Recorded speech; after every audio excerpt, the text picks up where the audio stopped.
And welcome back to another episode of Wild Beyond the Witchlight. We're back, and the party is very deep into the Palace of Heart's Desire now.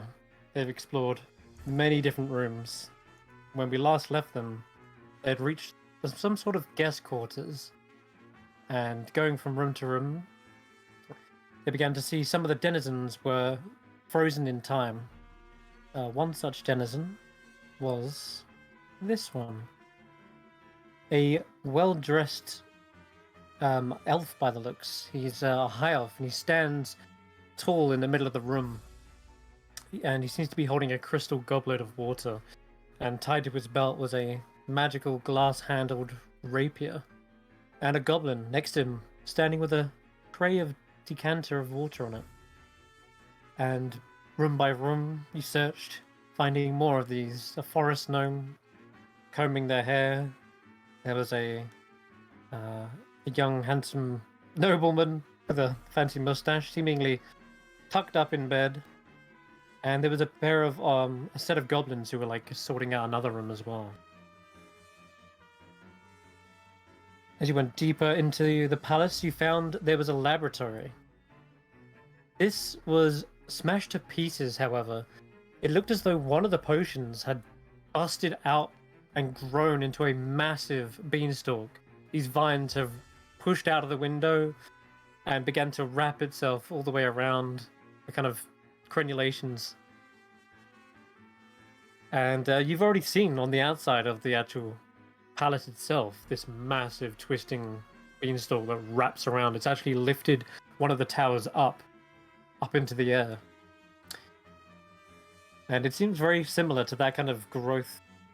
You did manage to peel for some of the potions there. One of which, I think, Xaxx, you found a couple of seed pods on the vine. Tasted one and grew into a massive Xaxx.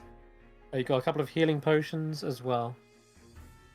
Moving further in, you found a door leading into what seemed to be Zybilna's quarters themselves. But instead of finding Zybilna here, there were a pair of feline-like creatures with humanoid heads. This well-furnished room was all but empty except for these guys, and they regarded you as if you weren't really that important. You couldn't tell what their motives here were, but with some sort of back and forth and there was some beating around the bush as to what they were doing here. You got the impression they've not explored the palace much. They haven't found Zybilna. They can't work out the locks, and which is confusing because you're also wondering how they got here in the first place. If they managed to get all the way up to this point, how did they get past the locks and to this point? But they didn't answer that. I don't think you questioned it, but you did question why they're here, and they said that they wanted to confirm that Zybilna is who they think she is. And when you asked who do you think she is, they very tactfully dodged that question. And because I watched the session back, you did ask that, but they sort of distracted you with other questions. And so you never really got it out of them. But they said if you can find the butler or some written book by Zybilna proving who they are, or some other method, they didn't rule out any others. If you could find other methods to proving who she is, they would happily be back to their master. They would go back. And when you questioned who their master was, they replied, they kind of hesitated, and then you asked, are you working for Zygig, that wizard? And then they went, yes, Zygig. That's the one.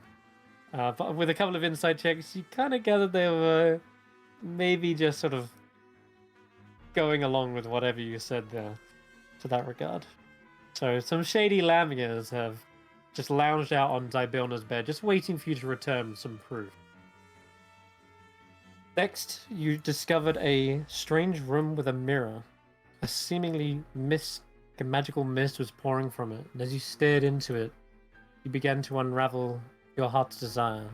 And for Tarquin, you began to see yourself as you once were, a Herringon, on stage, performing for all of the Witchlight Carnival.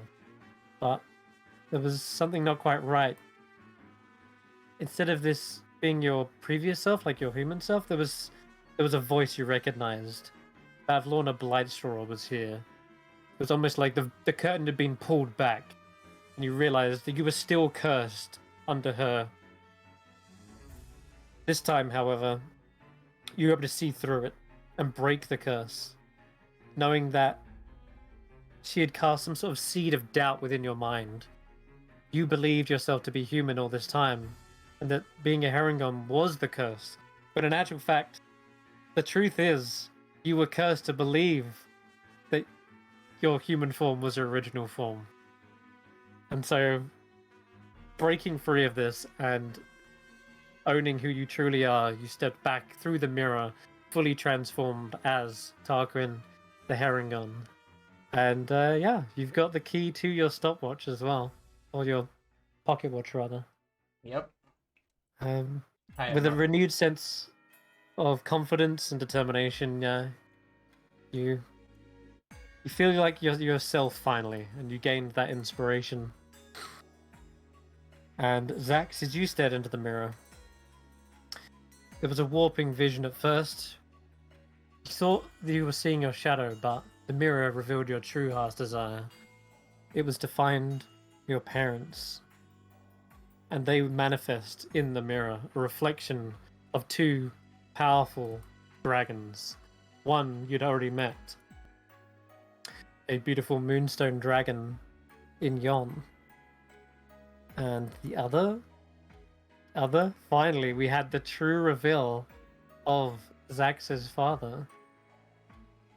A rather imposing amethyst dragon, soaring into the skies, into like the event horizon, seeking out a particular cosmic body in the very edge of the multiverse.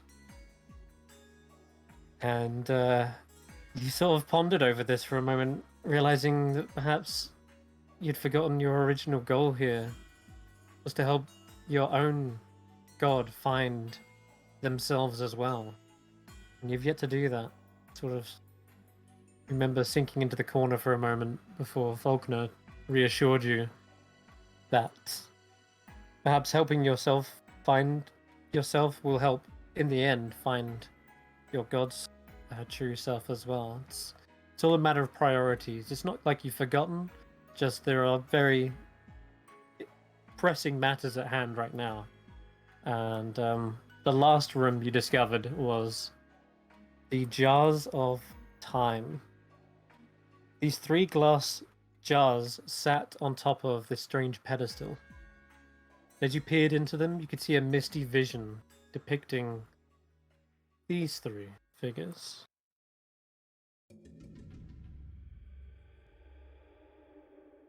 There was a couple of theories that sprouted as a result of these, but you didn't really figure out what they were depicting until you started yourselves touching the glass bells. And I believe it was, well, all of you touched them, I think, except Rodolfo. And each time they revealed you in your younger self from the very first moment you guys met in the carnival as kids. The middle jar then posed the image of yourself as you are now. And then the final jar seemed to represent a sort of aged or future self. And I believe Xaxx was the most dramatic of the 3 in that regard, where you seemed to appear as a massive winged dragon. And the rest of you just looked a little bit older, a little bit more grey around in the hair. And then, as all this fiddling around with these jars happened, you accidentally knocked it over and outspewed these 3 malevolent elementals. Invisible to the naked eye, they assailed you, slammed you up against the wall. You had to use a combination of fairy dust to sort of reveal them. And Xaxx went down a couple of times, but he did prevail, managed to destroy these elementals before they did any further harm. So reeling from this battle, recovering just a moment, that is where we left off. You guys are just taking a breather perhaps, but I hand it over to you guys. What do you do?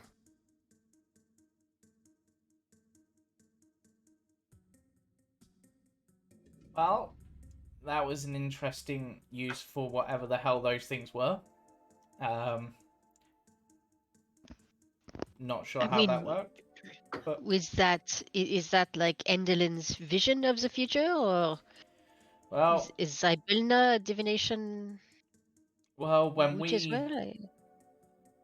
when I looked at it, I didn't see my present self. I just saw future and past, I think. Yeah, that's true. Because of Tarquin was a bit of an odd one. because of my interaction recently with Bavlorna. So I think maybe these do show, or did show, because we kind of broke some of them at least, what your past, future, and present self look like. Or at least a possible future, I imagine, based on your decisions, it might change. Unless the future is written in stone. But I mean, it just looked like me when I was older. I mean, wasn't anything crazy. That's what I'm going to look. I mean, unless I get some sort of crazy scar in the middle of my face. I don't think But that Rodolfo gets- did look at the jars. We didn't force you to touch them. Did we So not? no, Rodolfo's the only one who hasn't Oh, was touched it them. speculation that he looked evil? Because I remember some conversation about No, him no, looking. so Rodolfo definitely touched the jars because he looked evil. Did He they? had the He had black eyes, eyes. yeah. Black And eyes. horns or something. Right, okay. Yeah. My remember bad, that. yeah. Which might Alright, be, fair enough. I would imagine, maybe some further manifestation of your magic. Not necessarily that you would be evil, but you'll just take on a more fearsome Did everyone appearance. see everyone else's? Yes. Yeah. Okay. I was an 'Cause I wouldn't have- acorn and I became a tree. Oh, that's very Apparently. sweet. Right. I don't remember if I touched it or not. Did I You do did, so? Tanwen. Yeah. Okay. You appeared as a very young girl when you came to the carnival. Then, as you Okay. were now, and the final job is a much older looking version of yourself. But Okay. you were swarmed, and I mean literally swarmed in all Well, kinds of that's right. insects. That's right. You had everything. Bumblebees, the dragonflies, you name it. And you lacked skin and muscle because they consumed you. No. That No. did. They're nature spirits. No. Nah. Imagine. But they will do that if you die. Probably. And that would be fine with me to return to the earth and be beneficial to things and beings that I love. I would it's a actually good be shout. fine with that. It's a good shout. So we have a couple of things we can do decision-wise. How about rest so we don't die? Yeah, that's Yeah, I can really use a rest. I got pretty beat up in that fight. Same. It's like they were purposely going for us for some reason. Yeah. Maybe because we're the coolest. Yeah, we must be the strongest cards. Ah, that's what it is. Like they come purposely for us. Tarquin must be the weakest then because they seem to try and get away from him. Yeah. No, they don't just know care they about him at can't all. hit me. Yeah, and Morgott. They tried to stay away from Morgott as well. I'm sorry, Morgott. Marcus, They must think you're really weak. I do not believe they even discerned me. Like they completely ignored me. Exactly. I think, to be honest, in this case, they went for Xaxx because Xaxx could see them. And they went for you because you had the fairy fire up originally, I think. Yeah. So you two were the threat, and then once they started attacking one, I imagine they wanted to finish them off, particularly Xaxx. Yeah, that was rough. That was a rough fight. Let's not disturb any misty jars again. Yeah. Did you want to have a look in that Mirror of Heart's Desire, Rodolfo, or shall we just quickly before we rest, or do you want to watch some more of those visions? Well, What, the door's shut. each of you, when you looked in, you got something. Yes. I mean, Not heart's desire, I Well, know, but I got some. I want to get a pies too. I got something because it was like the last piece of the puzzle for me, and Xaxx got some understanding about himself, I guess, and some truth. So you might get something, you might not. Yeah. Well, if there's a chance I can get something, I want to try. It's only fair. Yeah. However, we'd The have mirror to didn't necessarily give you anything, but we'd have to it, we'd have did- to change the door over again though. it just shows you your heart's desire. You figured that out as Mm. much. Maybe you already know your heart's desire, Rodolfo. He thinks he Perhaps you does. don't. He certainly thinks he does. Okay. But The one issue is the lion lock is now Is- back. curses. Yes. Right. Yeah, so he did that. But that does mean that we can get to that line heart lock in the middle as well, so that'd be good to do. Can we But- say that he would have looked in at the time when everyone else was doing it? You could have. We can wreck on that if you'd like. Can we just wreck on that? Because if I was here, I probably would have done it. You would have? Okay.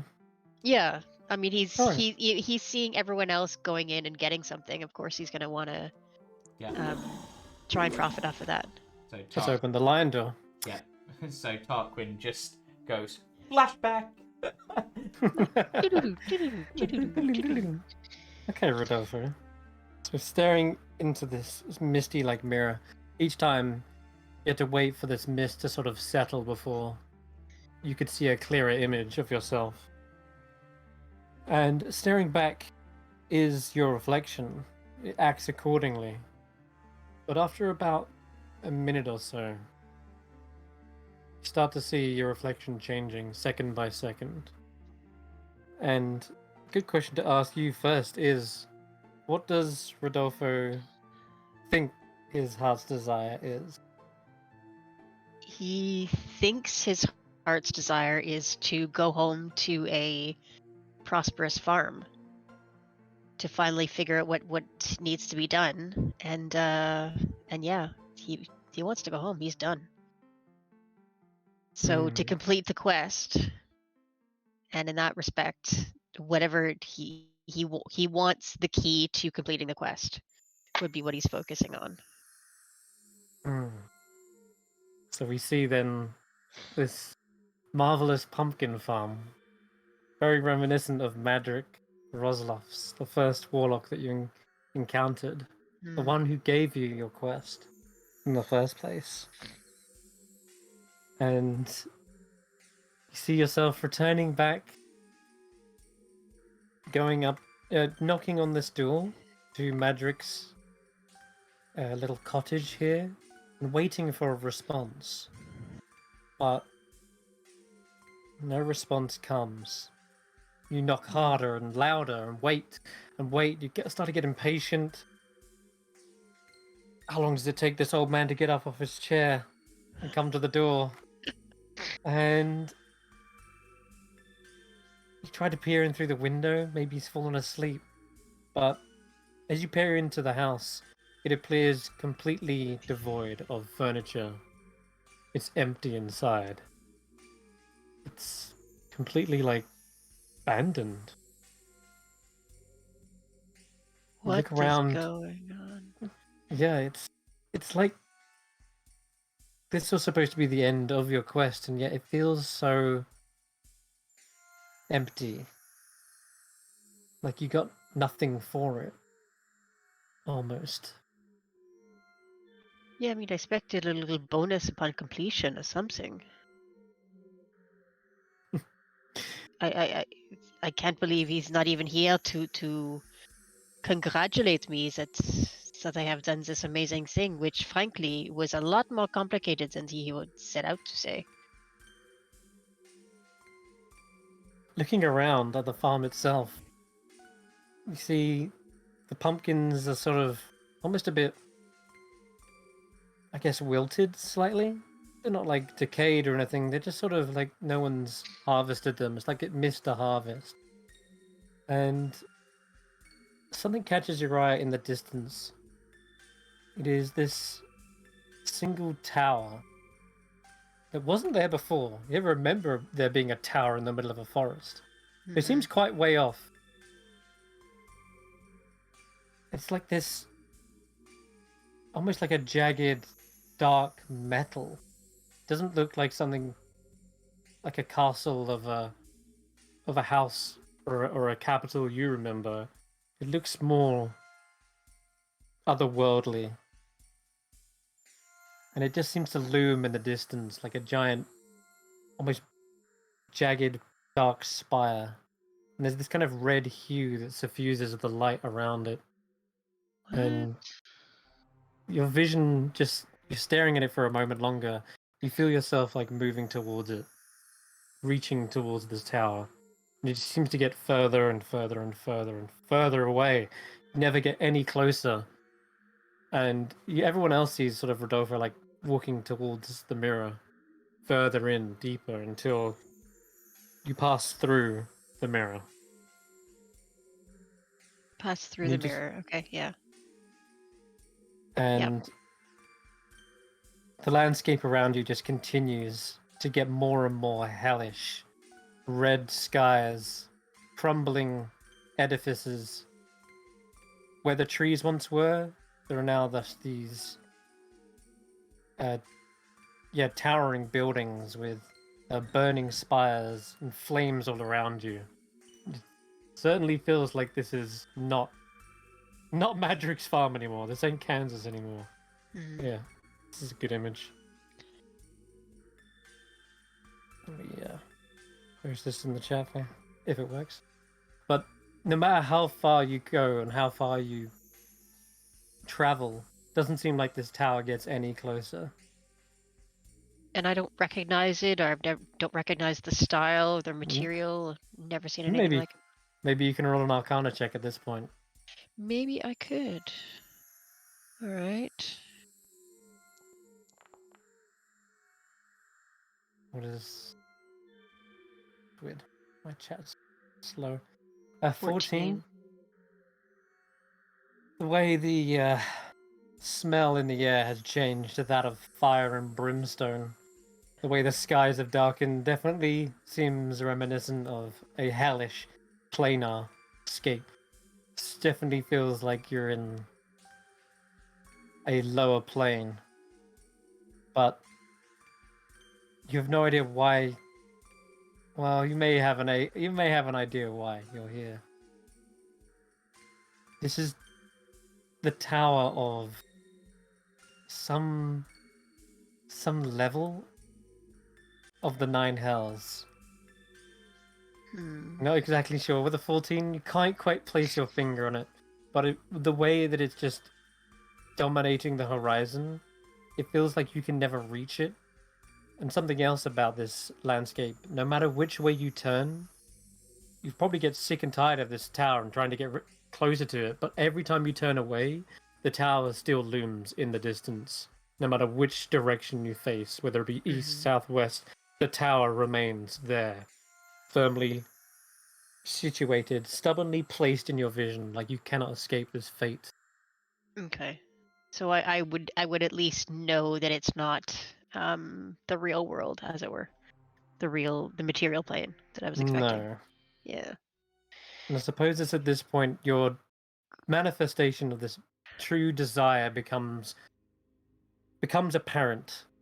This tower, this place, it feels like it's inescapable. It feels like the quest you completed was empty, and that emptiness changes from this kind of unfulfillment, and it becomes more like a chain, a shackle, and you feel yourself being pulled along. And as you look into the streets around you, you see all kinds of hellish, devilish creatures that are also carrying their own chained individuals. They too have been roped into this endless sort of imprisonment here. No, okay, no, that's not how this works. We have a business arrangement. I'm not, tied to any. I'm not nobody's slave, and he's talking to nowhere at this point. He said that is not the deal we made. This is a reciprocal arrangement. I do things for you. You do things for me. We can break the contact at any time. That was what we agreed on. I'm not chained to anything evil. I haven't.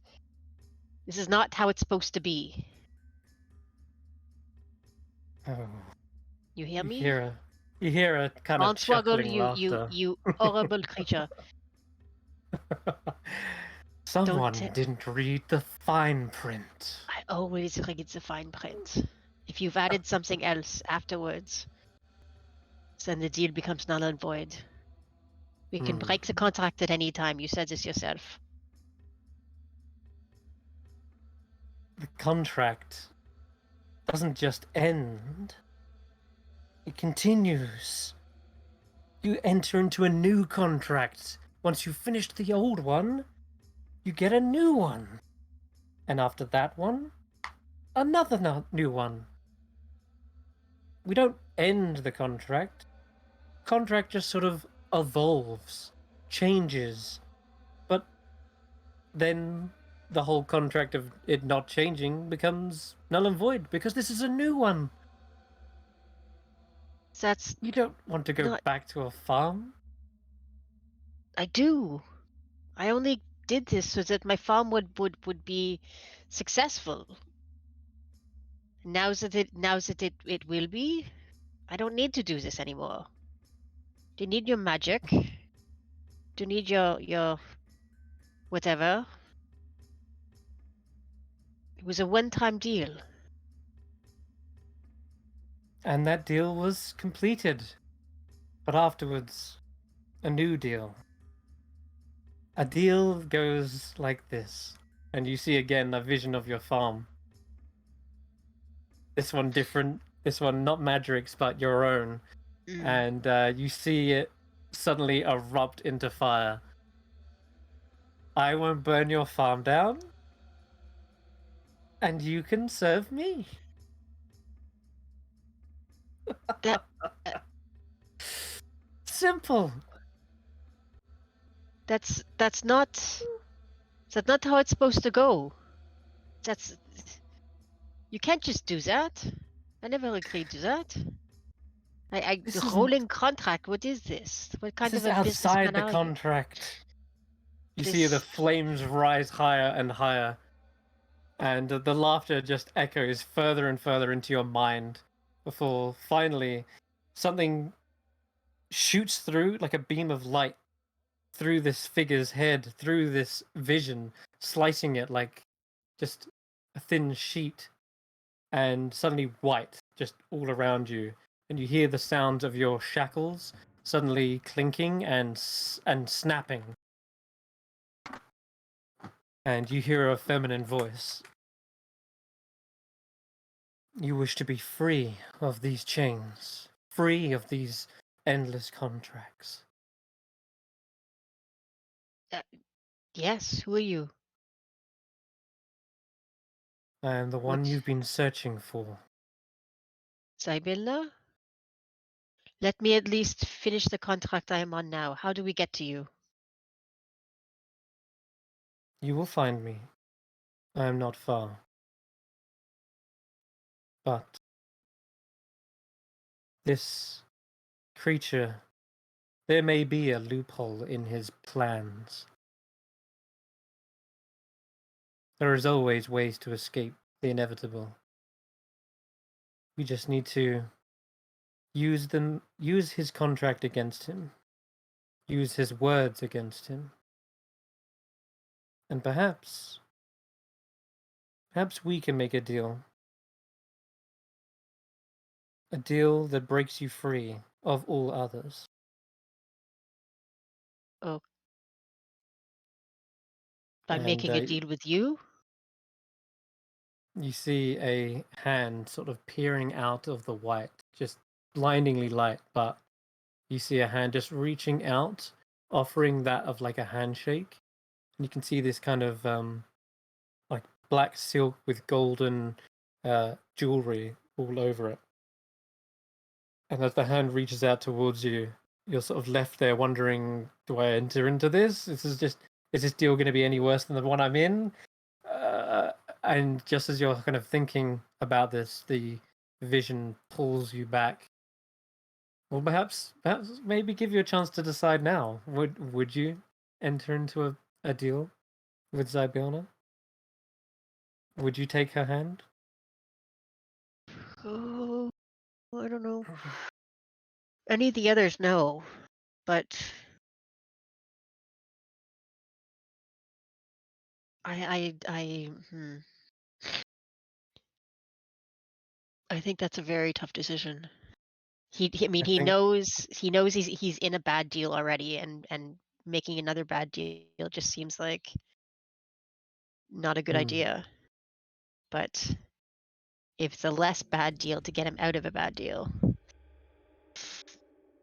you feel like you're faced with two decisions: yep. shaking the hand or walking away.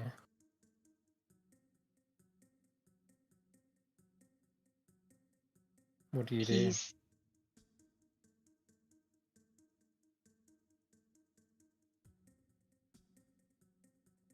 He's gonna shake the hand.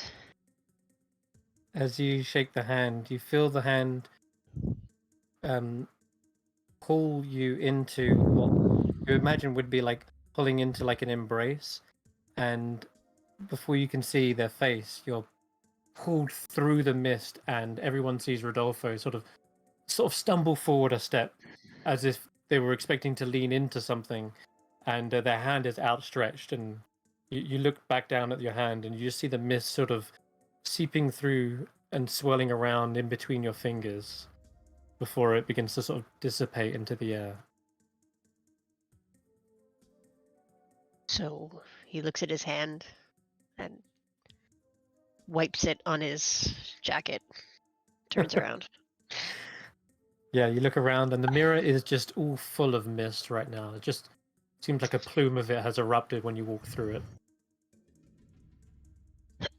Well, that was not quite what I was expecting. Mm. Don't make What these were you people. expecting? Are you okay? You saw that, right? I saw yours.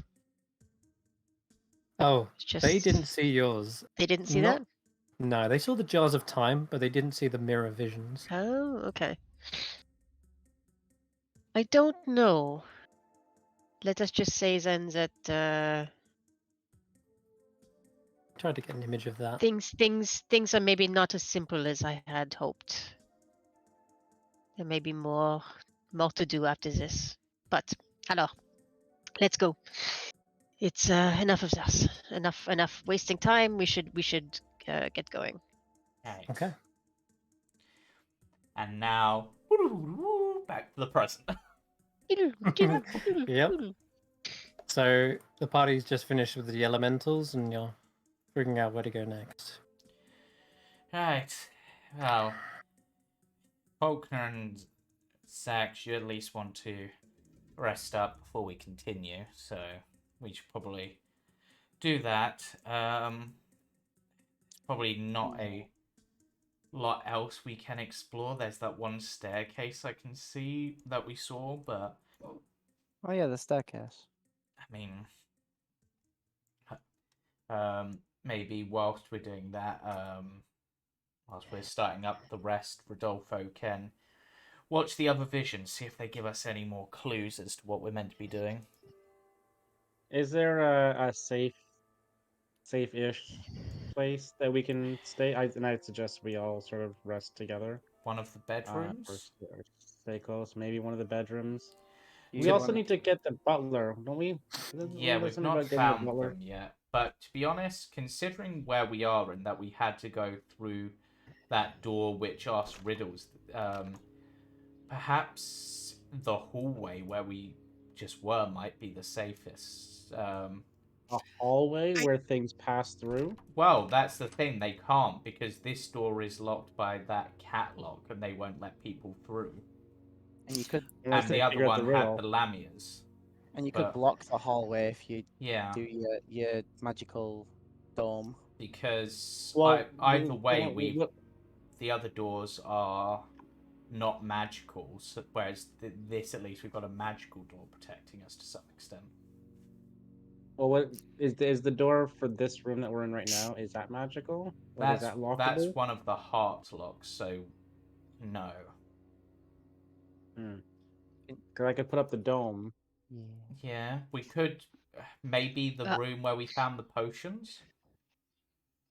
With the broken Maybe Is window. this yeah, not- because it's sort of out of the way, and maybe things won't just read. This feels like a more important room. That the potions room felt like it was sort of Then not go there and put up the forgotten, dome. but just yeah, maybe go there and put up the dome.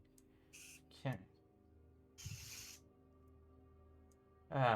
And As you're passing by the door, it's this door, you didn't see it last time, Rodolfo, but it's almost like this strange cat-like expression on the door that was talking to the pie last time, and it seems to be like almost talking to itself as you walk past, like mumbling to itself. Like, intelligence without wisdom, it's likely to be squandered or get you hurt.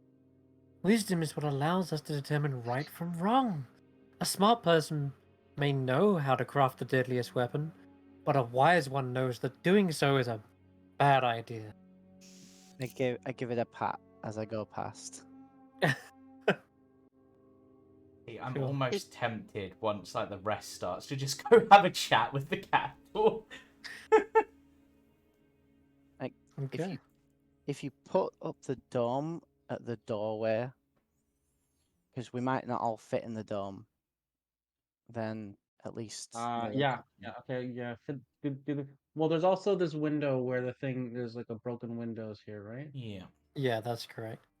It's like where the vine sort of smashed all the other shelving and stuff. Yeah, these mirrors are mirrors. These windows are smashed. So maybe just keep an eye on that as well. Maybe we can put like a board that up with some of the wood. But I'll do the dome. I'll do the dome at the door, Yeah. or so it Yep. covers the door because it'll block all of this, I think. All right. And then It's like a 10-foot radius, isn't it? Yeah. yeah, Cool. All right. It's your signature purplish color, I'm guessing. yeah. Okay. Let's do something like that. Oh. You put there we go. I got a little light source for you. Alright. So everyone hunkers down for a moment. Takes about 10 minutes to cast this, and yeah, an impenetrable dome of purple force appears, and anyone within inside when it's cast is allowed to sort of go in and out of it. If Xaxx leaves, yeah, it's trouble. I It's need a bit to of a stay tight inside, squeeze. but I need to stay. But everybody else can sort of everybody else that I acknowledge as my companions are able to enter and leave freely. So Even Rodolfo. you've got Even good. You got a good 8 hours to wait this thing out. Yeah. During which time, I'm Xaxx, just gonna lean you will against the return door. back to normal. Okay. Should I? Can Yeah, you you're leave back this to color? normal size. There you go. Okay. Do. You are back to normal, regular size. But let's go round one by one Oh, and he's ask everyone back to what normal and the right size? Right. That's the Okay. yes, one and the same. He's back to the normal size. I thought you were saying he was back to normal and the right size. I'm like, wow, No. Xaxx, that's wow. Xaxx being normal is not normal. Like that's his Oh. normal state of being is not normal. I'm imagining his state of normalcy is as he shrinks down, we just hear his belly rumble. Yeah, for sure. All right, so let's go around one by one and ask what the party would be doing on a long 8 hours inside this little dome. This place stinks of chemicals, by the way. There's bits of broken glass on the floor, so you would take some time to tidy up at the very least. I have a wand of prestidigitation, so I can just sort of make things smell a little bit better. Yeah. If Yes, not please. clean it up, I can just sort of do a little bit of from a distance, I guess, because I have to stay in the dome. But I can clean it up a little bit. You know, To get out of the alchemy smell would be truly a blessing. I Just- cannot sleep with that. just holding up the new horn we got. Like I could blow it all away. No. All right. So start with you, as you want to be funny with the horn. What are you doing in an 8-hour rest? You did 4 hours to trance and 4 hours awake. 4 hours to. I don't know. I guess I'd just be keeping watch. Do you want to read any more of your book to Xaxx? Will he be able to? Well, will he take it Yeah. in while he's asleep? Yeah, you know, like how you get those audio books you can listen to in your Well, sleep. yeah. I learned by osmosis. Also, Yeah.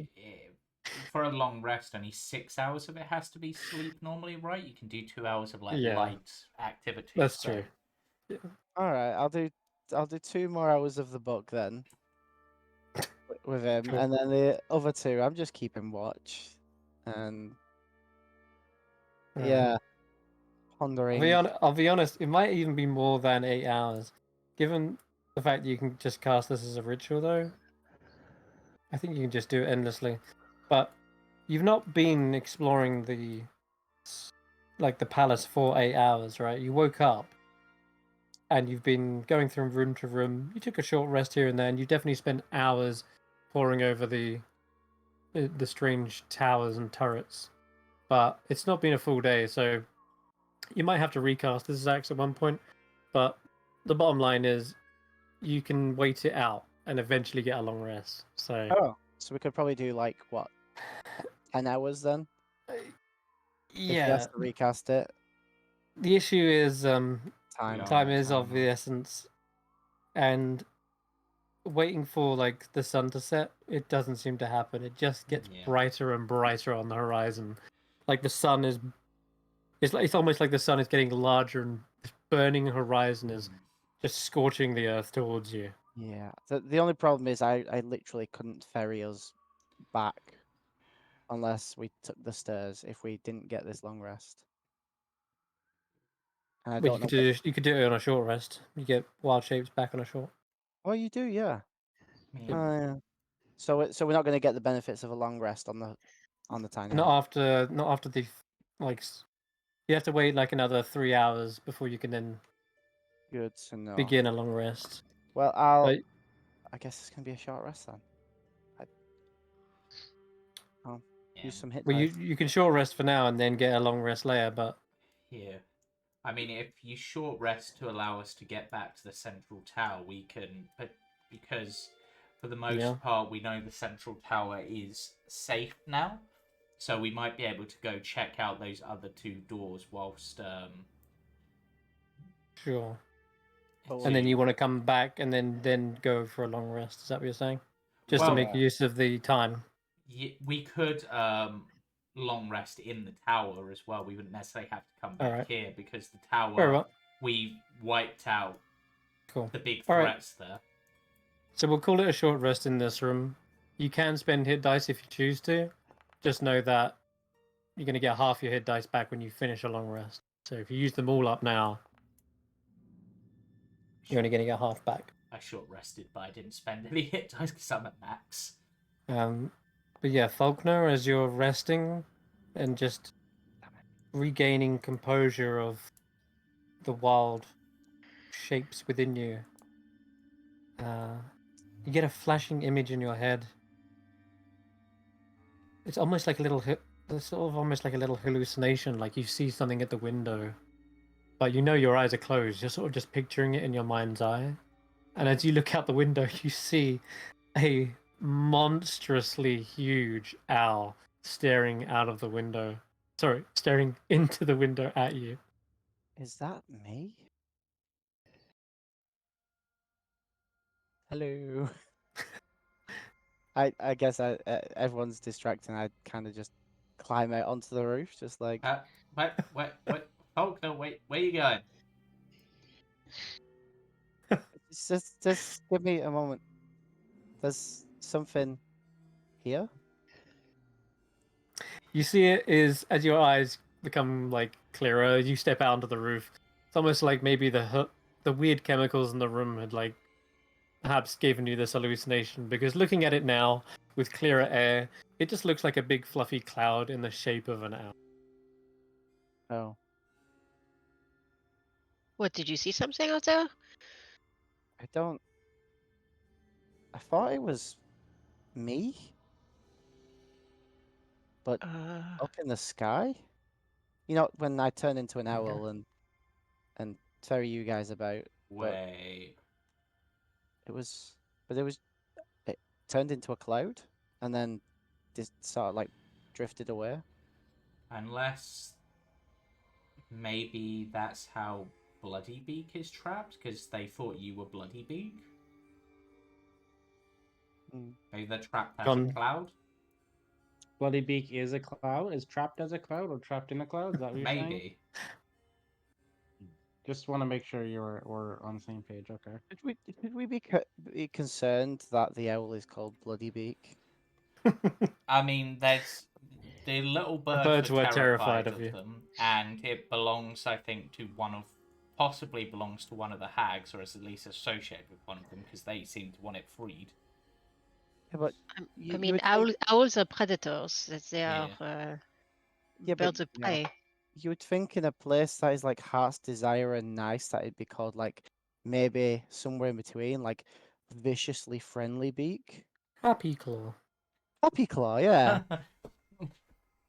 Well, we already have a Clapper Claw, so that'd be just confusing. That's true. Happy Claw, Clapper Happy Claw. Beak. Okay. Happy Feet. No, that sounds like a fun choice. Full stomach owl. Yeah. Speaking of, Well you need a full fed. stomach. You could on that short rest perhaps create some treats if you wanted, Xaxx. Oh, I want to eat my jar of pickled fungus first. Oh, lovely. Sure. Oh, wow. Snack fungus. down. Can't Yeah, remember if these ones were magical or not. I don't think they were. I have no idea. It's a jar of pickled fungus. Oh, joy. This is the one you've... Where is this the one you found? I think I found this in this room or something. In this... Okay, alright. Let me check. That you're not getting some crazy... I protest. You said you made him normal and normal sized. No, he's eating again. This is normal size. This is normal. If he passes gas, it may be toxic. Now prestidigitation away. So, is everyone else wanting to heal up, or? I'm at full. You're right. I'm all right. This is the room with jars of pickled fungus. It's pickled fungus. It's quite oily, but it is delicious. It's full of flavor for sure. You know what it tastes like? It kind of tastes like when you have snails, but you don't cook them first. So just kind of slimy on the way down. I can't say I know what that would taste like, but sure. Have you ever had worms? No, No. Mule? Octopus? Octopus. Squid. Okay. How about squid? Kind of like squid, uncooked. Oh. Except a different texture, because this is more of a... It's softer, it's not as chewy. Not squidgy and rubbery. Is there anything else you've consumed in the last 24 hours that perhaps were plants as well? There was that... Well, I ate one of those nuts things that turned me giant. Oh yeah, that's true. Oh dear. Well, that's probably digested by now anyway. You definitely feel a burbling in your stomach, for sure. Anyway. The burbling tells you it's working. Would a good berry count as like plant life? Yeah. Because now, didn't we... come to think of it, they're both digested by this point, long gone. But Alright. So, shall we, while we're short resting, am I able to read the book to Xaxx as well? yeah, for a short rest, you can knock off an hour on that. Yeah. Sure. We'll get there. Eventually, as part of a short rest. You can cook special food. I don't have ingredients. Oh, I have some ingredients. Let's see what kind of ingredients we have in this room. Definitely ingredients in this laboratory if you wanted to cook something up. So I will make because we need to travel, right? God, all of the And NPCs there's follow me. ingredients and there's some chemicals, some binding agents. So I'm gonna make Yeah. some protein bars for everybody. Just 'cause we're gonna Amazing. be on the move. We Juniper, need to fuel up, so I'm gonna make creatures equal to 4 plus your proficiency. Oh, I can make 8 protein bars. Juniper may really appreciate it. I'm sure she's hungry. Mm-hmm. Okay, Juniper can have one, and then Rodolfo takes one. Faulkner can have one. Tanwen can Thank you. have one. I'll take Thank you. one. Tarquin can have one. Yep. Is that everybody? Okay. Oh, and then we Glister and Gleam can have one each, and that's 8. There we go. Just as a reminder, you consume these as a bonus action.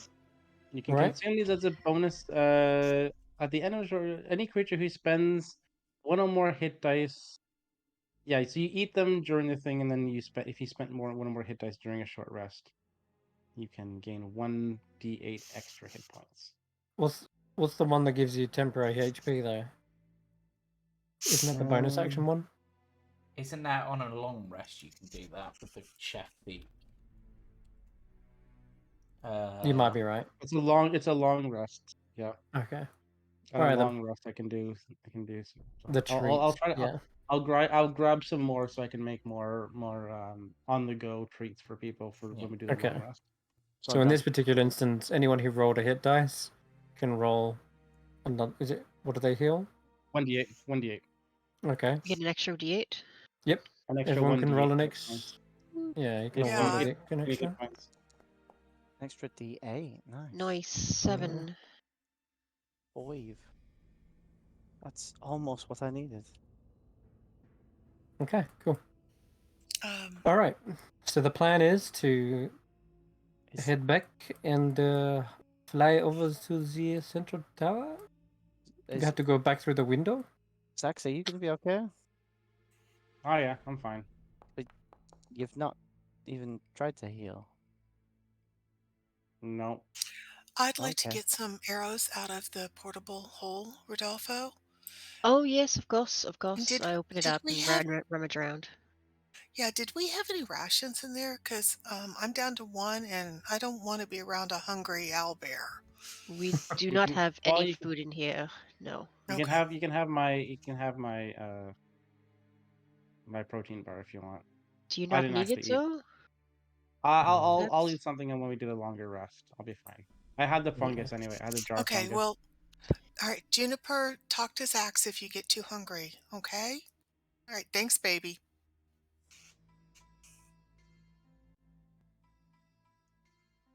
I'm just gonna feed it to Juniper right now. There we go. Sorry, I didn't get it to pop up earlier, but this was the vision you saw, Rodolfo. Ooh, hello. Mm-hmm. Yeah. The looming tower. Yeah, Alright. I would have guessed if I'd seen that it was not the material plane. I was picturing like the regular farm except with a tower in the middle. It would have taken me a while to figure it out, but this is considerably different. Yeah.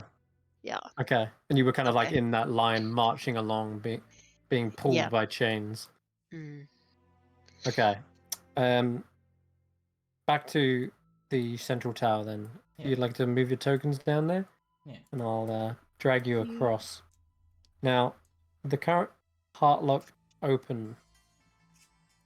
Yes. You remember there was a door on the second level of the central tower. I think it was in the blue room, the window we went through, right? Yeah. That's right. Yeah. As we're flying over, Tarquin just comments offhand, if we do get a reward for doing all of this, I kind of might ask for my own version of one of those cat doors. It's a fun conversation. Not sure where I'd put it, but... Oh, you know you can have conversations with anyone. Yeah, but... People, you can just ask people. The cat door's really insightful. I like them. I never got to ask you, good fellow. The door stops you, Rodolfo. Oh, I never got to speak with you last time. Tell me, what's more powerful, the sword or the quill? Well, I think this question has been answered by those who are more wise than I am. The answer is always the quill. The quill? The sword can kill one person right in front of you, but it can't change a mind, can't change a soul. A quill, the power of the word of persuasion, can change a person's life, can change the way they think and how they believe. Oh. Not only that, can do that for hundreds of thousands of people with a single stroke. A single stroke of a sword can be very persuasive as well. To one person, maybe, but to Too many thousands. people. If you do if you do it in front of thousands, then yeah. These are immediate influences, yes? As soon as Well- the sword is taken away, the influence is taken away. But the Well, quill, yeah. that lasts forever. The memory of a person being beheaded will last as well. Mm. Especially Not if it's a not when king. you are not when you are out of range of the sword. then No, what if? I think the quill has the longer reach. But then what if What about if you can't read? what if the sword kills a king? That will impact a whole country of people. I'm not saying the sword is not important. I'm saying the impact is more immediate. This is in the present, but the quill can affect the future. I feel like killing a king would impact the future This Well, massively. this What if your conversation. sword had like an ink thing Quill? on top of it? So it was a sword and a quill at the same time. You could write with the sword? My You goodness. can write with the Yeah. sword. Now this is an idea the Fae no, would... now that is a different if- question what if- altogether. A sword quill. It was a sword quill that used blood instead of ink, and so you had to kill people in order to write things. Wow. This is a good idea. You know, Sybilla should take notes of this. Add it to her collection. Yes, I can see her adding this to her weapon vault, most definitely. Wait, she has a weapon vault? And Ooh. you use the back of the person you just stabbed as the parchment. Oh yes, Sybilla is a collector of many different artifacts, and she You have does to, like, have a dry out her fondness for skin. swords. Do you You have to try know? and tan the skin to turn it into parchment. Do you know where in the tower that would be, or in the palace that would be? I can tell you it's not on this level, Okay. but I've not been down to the others. One, I've a bit stuck in this frame. But Are there you, is no... Have you seen any cauldrons lying around or coming through, passing by you? Cauldrons. Yeah, Well, like a big Sybilla, pot type thing for cooking. Just walking around. and not just cooking. No, many things the cauldron has powers. In fact, I was created in the cauldron. Isn't that wondrous? A talking door from a cauldron? Magical. Yeah. Do Why you, why would we want to know where the cauldron is? Oh, I'm sure you'll run into it. It's not really a thing you hide away, is it? It's a magical, powerful artifact. You want that on display. You want to show that off. No, that one's not hidden in a vault. Do I I'm believe sure you'll him? bump into it. You could try. Yeah, I mean, roll an insight check. I don't know where I am, by the way. I'm lost. I'm following you. Okay, You want to well, go down to the blue room. Down the corridor. Oh, down the corridor to the blue room. Yeah. Gotcha. You have no idea, and he doesn't give you much chance as the door begins to rattle on about swords and quills again, thinking to itself, there is no doubt about the power of decrees and verdicts and proclamations, but what, I beg you to consider, is the source of power? Would the king's decrees be followed if they weren't enforced by armies of armed knights? Would the Archfae's word be law if it wasn't for her mystical magic? I think Is he not. just talking to himself? Yeah, you've gone down the corridor. Like we've left this conversation. I still Yeah. kind of want him. I like that character. That's a good character. Yep. See, talking inanimate objects are fine. It's not all of them. Just not every object. Then stop randomly attacking things that don't need to be attacked. before I fly, after I drop off the last person and before I fly in, I think real hard about turning into a cloud from my owl form. Hmm. And I'm guessing Doesn't- nothing happens. Nothing much happens, no, I'm afraid. You just feel like darker. Like it's like harder to see for a moment, like your vision is adjusting, but Because I about it. close my eyes while yeah, thinking that. exactly. Brad. Yes, that's the reason. So to go to the next level, you want to go up onto this here square, but it's going to be easier if I just grab you all in this occasion. So 1 second. I'm going to copy you all and slap you down somewhere like here. You're gonna be outside the thing. Oh You're- no! Oh, that's a good symbol for the heart lock. Hey, why didn't we do that? Okay. Oh, I'm fine, Jamie. Next time you can draw the picture. No, I don't mean us. I mean like Chris. Alright, Well, just a second. try. Because Juniper can't squeeze in here. Alright, there's everyone. So you've stepped up these endless sets of stairs, finally reaching what you remember is the heart lock. And as you're getting to the top of the steps, sure enough, the door is now wide open, and the way is clear. Right. Oh, this is a very empty room. It is all except for one thing. Yes. Let's Am I see. there? Where's Xaxx? Did you get copied in? Nope. Somehow you I don't think I got missed the. Unless I delete these guys, unless you're underneath somewhere. Alright. Xaxx went back Plan for a B. snack, got left behind. There you go. Everyone there? Alright. So, what was I saying? Yes. The room. That's a terrible attempt. That is a great attempt. What do you mean? That's The not floors, true. the walls and floors and ceiling of this room are made with white marble tiles. And in the middle of the room, funnily enough, there is a quill with a feather sheathed in flame and a black covered book resting on an iron lectern. Oh, There's Right, it's a feather. It's a quill sheathed. It's a sword pen. it's a Rodolfo That's item. Did Clearly you a say it's on Rodolfo item. fire? Did I the make quill. that up? Yeah, Is no, it? no, a quill with a feather sheathed in flame. So the feather Sheathed is like in almost like a flame. phoenix feather, you'd imagine. Yeah. Right. Yeah. I mean, that alone is going to be valuable. I mean, if it's a phoenix feather, like, I mean, how often do you see a phoenix, let alone manage to pluck one of its feathers? But It's Rodolfo. Rodolfo, you want to do your magic sense thing if to determine if it's detect if it's magic? Yep. Detect magic.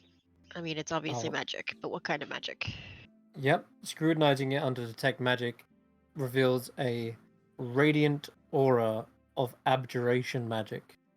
And the flame coming off the feathers is purely illusionary. Okay. Which one's abjuration? That's the protection one, right? So there's some Correct. sort of Wards, protective- protection.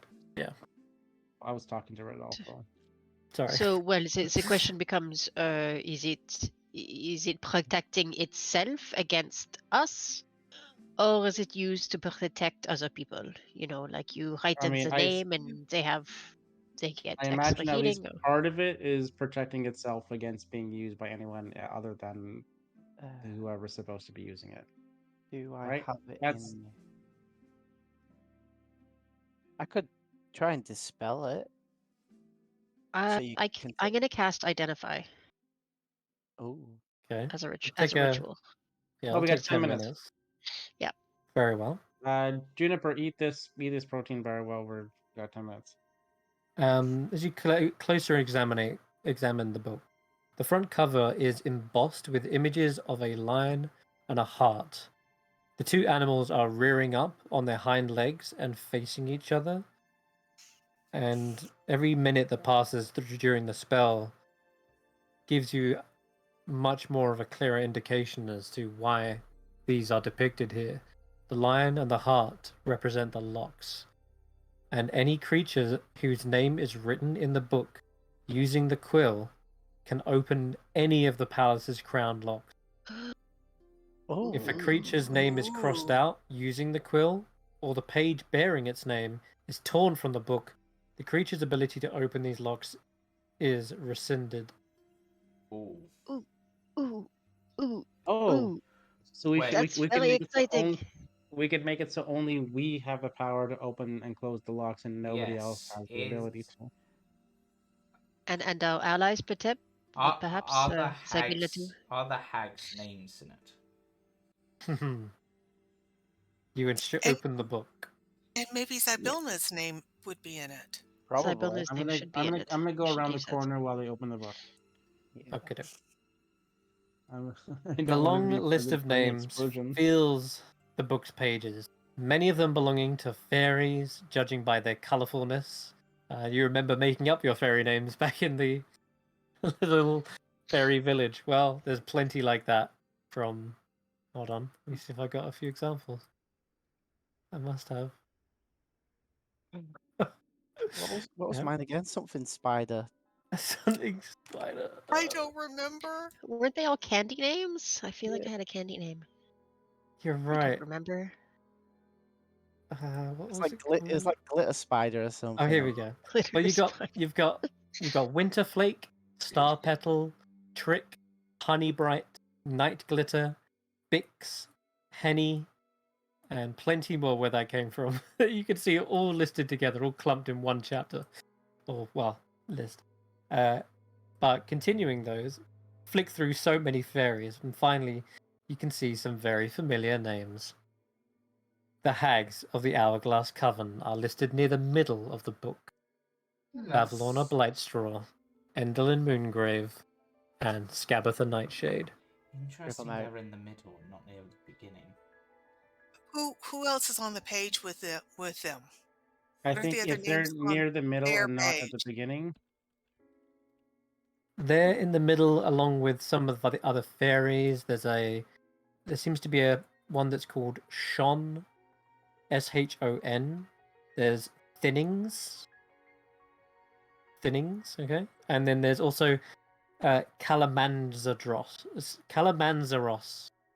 So I'll type these out in the chat. These are sort of just before the hags' names. Here you go. That's Calamanzaros. Shon. This is how Thinnings is spelled. No, not Sean. There's... Yeah, those. And if you keep moving through the pages, the final few names are written in Endelyn Moongrave's handwriting. You've seen her writing before, and you've seen the playwright, the script. You've seen her letters as well. Hers sticks out like a sore thumb because she's so extra. Her handwriting is this really over-the-top calligraphy, and these entries are members of the League of Malevolence: Kelek, Sarak, Zargash, Warduk, and Skylar. Aha! We know her real name. Or a name. Skylar? I think that's probably Skylar. Charme. Yes. Skylar. Skylar? Like Breaking Bad Skylar? Yeah, I know he was going to mention that. Yes, but spelled differently. Skylar. No wonder everybody Skillet? hates her. Yeah, that's it. Just pouring myself a nice glass of water. Yeah, What names are at the very, very first page? the very first? Yeah. Beginning of the book. Okay. Scroll to the right at the very first. We see Cirrus. Oh, actually, it's Cirrus in parentheses. The name is actually Ygritte. Like that. Ygritte. but in Interesting. parentheses, this Is it Cirrus. possible this only works if you put a true representative of your name and not a nickname? Is there an author's, like, or a... No, there isn't. You see a couple of others in here as well. Cinch the Ruthless, Winky, Allegra, Spymaster Hushknife, and Frog Spittle. Ooh, These names ring a bell. interesting names. Do we want to? I mean, I think we should at least cross out the hags' names just for funsies. Yes. And the others? Is Sibylla's name in there? No, it is not. I would Or imagine Igwil, whatever it was. is, or perhaps even more importantly, is Baba Yaga's name in there? No, it is Mm. not. So does that mean she can't come here? Or perhaps her power supersedes it? I would assume her power would be more. Well, Sibylla's at least, because she is the owner of the palace. And Baba Yaga, perhaps as the head of the coven, would have that power. Yes, but I do agree. Crossing out the other hag's names seems wise, and writing our own names in seems wise. It will give us much more freedom. Agreed. Rodolfo's going to scratch out the names of the three hags of the Hourglass Coven, and he's going to write his own. It is done. Is Your names are recorded in the book. one other name that I'm curious about is Titania in there? Mm. No, it is not. Okay. Interesting. But I suppose this place was hidden from the other archfey, so by the mist, so makes sense. Yeah, and any of you who have kind of a history with or knowledge of Archfey, you don't really. None of these names poke any like memories about powerful Archfey. You don't remember a powerful Archfey by the name Winky, for example. Yeah. Just sounds a bit of an But- odd one. Okay. Two other names that might be interesting. Zygig, the wizard guy. Okay, yeah, he is not listed here. Okay, and Black Comet. Who's Black Comet? Wasn't Black Comet the name of the imp you saw in your vision? If memory serves correctly. Okay, I'll make an adjustment. Right, very, very, very first page. You look back again, where it says Igric, and in parentheses Cirrus. It also has in parentheses next to Cirrus Black Comet as well. Oh, interesting. Like he has many names. So it's Which... Yes, that's interesting. But I'll put my name in there as well, and anyone else who wants to. Though I suppose, providing at least one of us has their name in, I suppose they can open the lock for the other, unless the lock will automatically close. But yes. okay. Yeah, you write down your name. Definitely feel like you hear a distant roar of a lion and the cry of a heart kind of echoing into the palace. So with that, I think Morgort as well also add their names. Yeah.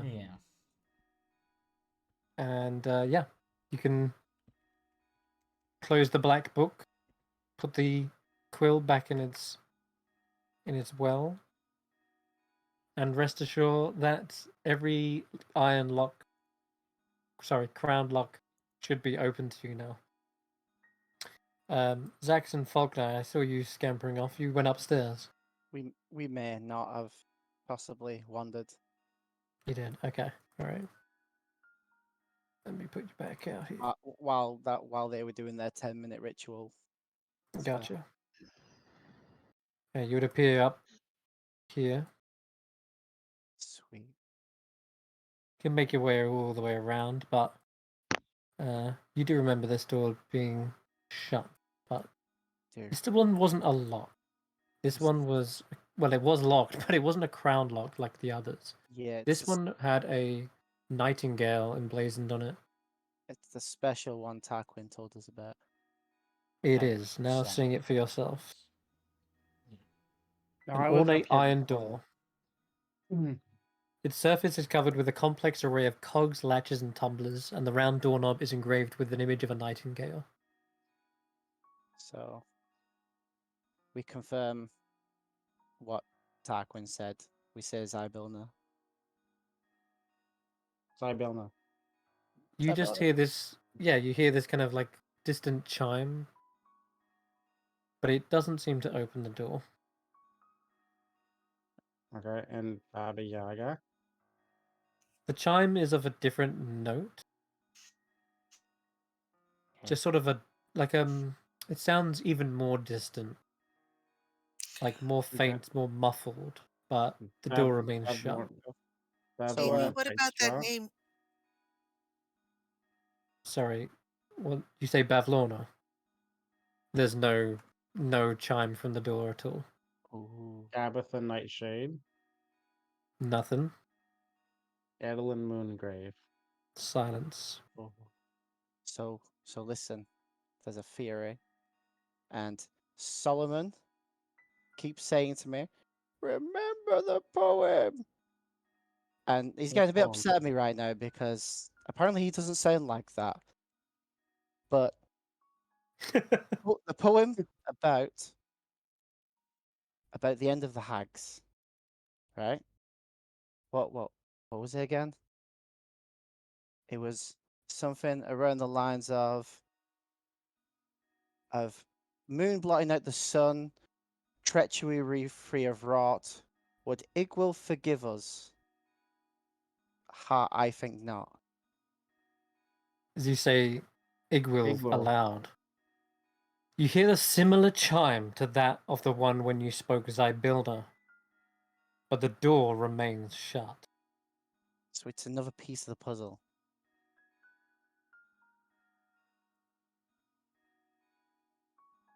What if it's all of them? What if it's like No, I'm trying to remember if we know this in character or not. new what? I want to try a different name, but I don't know if I know the name in character or not. You can whisper me. Okay. I'm gonna send you a message in Discord if we've been told this name before. What if it's Yep. like Zybilna Igwilv Baba Yaga? You have not. Julian?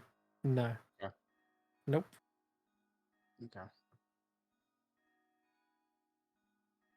Maybe it's like a sequence of the three.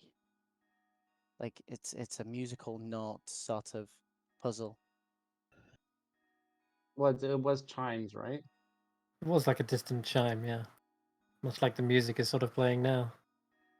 Sounded like a distant memory almost, but one that was Oh, fleeting, cannot be captured. maybe we have to say it in like a specific order, like Igwil, Zybilna, Baba Yaga. Exactly, yeah. You definitely hear a chime, and then a dollar, distant, dong, like very far chime. Maybe you have Almost, to say them all at the same time. in fact. Here we go. Ooh. That is a fair point. What if it is all three at the same time? Zygilvin Baba Yagza. It doesn't. Nothing comes. Maybe from this door opens specifically for her, but otherwise it takes a whole coven to open. Like three people have to say at the same time. So Bavlorna would have said one name, Scabatha would have said another, and Enderlin would have said the third name, all in unison, maybe. Oh, and this is where the cauldron is being kept. 'Cause they need to keep her together. Yeah. Oh, We need to call someone up. you want to go down and call someone up? Okay, right. Don't Who, get who yourself do you in call up? danger. Rodolfo's busy. Tanwen? Yeah, good Damon, your people going allies upstairs. Yes, pull you yes. upstairs. Oh, Okay. You came I through the can. wall. That's magical. I Listen, Ranger danger. Yeah. okay. So, we think we may have another part of the puzzle for this door that Tarquin was talking about. So, you say Zybilna. Zybilna. No, not yet. Wait. Okay. I'll say, I'll say Igwilf. And we're just hearing dongs go off constantly as we're saying these. And Xaxx can say Baba Yaga. But we have to count it down because otherwise we might fail this. Okay, I got an idea. My hands raised up, when I do this and I drop my hand down and hit it with my other hand like a clap, when it claps, that's when you say the name Okay. instead of a counting down thing. Because then people are like, oh, do I go on 1? Do I go on 0? No, when the hand hits the hand, that's when you say the name. Okay. Let's. Okay. I'm gonna raise my hand and Baba Yaga. God damn, You I guys didn't. didn't say the name. I You didn't thought say it the was. name. I thought I was waiting for the clap. I thought it was going to come through Yeah, your mic. I was waiting for a clap too. Oh, you didn't hear no, a clap? No, No. Oh Igwilf. my goodness. I heard the clap then. Okay, I was let's try this again. Okay, so I thought you wanted me to say Zybilna first. So Xaxx, if you clap, I say Zybilna first or last. At the same time. At the same Oh, time. okay. all right. All right. You, Right. you raise your Okay. hand. And okay, get ready. Hand is raised. Baba Yaga. Igwilf. Zybilna. It was close enough. You definitely hear a chime, and then that one almost what's the word ominous Dolores like bell. Have y'all tried it each way possible? So I say Zybilna first, then Solemn. yeah, so we can try it in turn. So Zybilna, Igwilf. Baba Yaga. all right, Or what that if it's like didn't the glasses? right. What So if Igwilf is first? Maybe Igwilf was like her name when she was born, and then Zybilna's the middle one, and then Baba Yaga's the last one. right, that's what I'm thinking. Maybe it's a puzzle like we have to say them in a certain order. It's Okay, probably much simpler than this. We're probably making it way more so complicated. Igwilf. Literally just Igwilf. Zybilna, Baba Yaga. You hear a chime, and then that again more distant one. And it seems as though the sequence, saying them together, every combination isn't yielding any more results than those sounds. Though can I I will try say though something?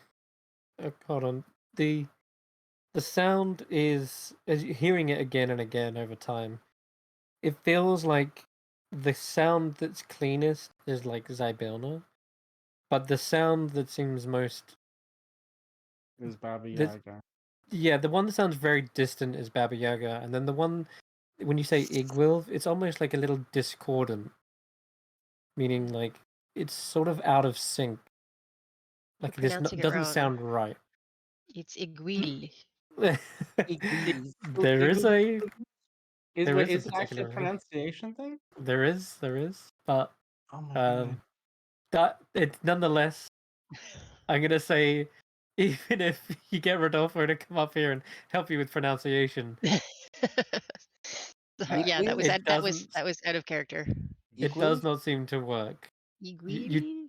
And I'll speed you along and tell you that every combination, every single way you try to pronounce it, doesn't seem to yield any result with the door. Damn it. Okay, I'm gonna put my head on the door and I'm gonna Mhm. tell it I own an axe and I have a headache. Did that work at all? What if we? It probably tightens the cogs. Like, yeah, it probably tightens them. You can see the door getting stiffer, I guess, like What if it's? What if it's like? bracing itself. What if it's? What if it's like Igwilv, Queen of Hearts' Desire, and then you touch the unicorn horn to the door or something? Did you want to try that? I don't know. I don't have the unicorn horn. Oh, who has it? I think. It's in the portable hole, isn't it? Yeah, Rodolfo It has it. In is. the Yeah, portable I'd hole. also be hesitant to use the unicorn horn until we're sure, because we don't know if Yeah. it's like a one-time use. Okay.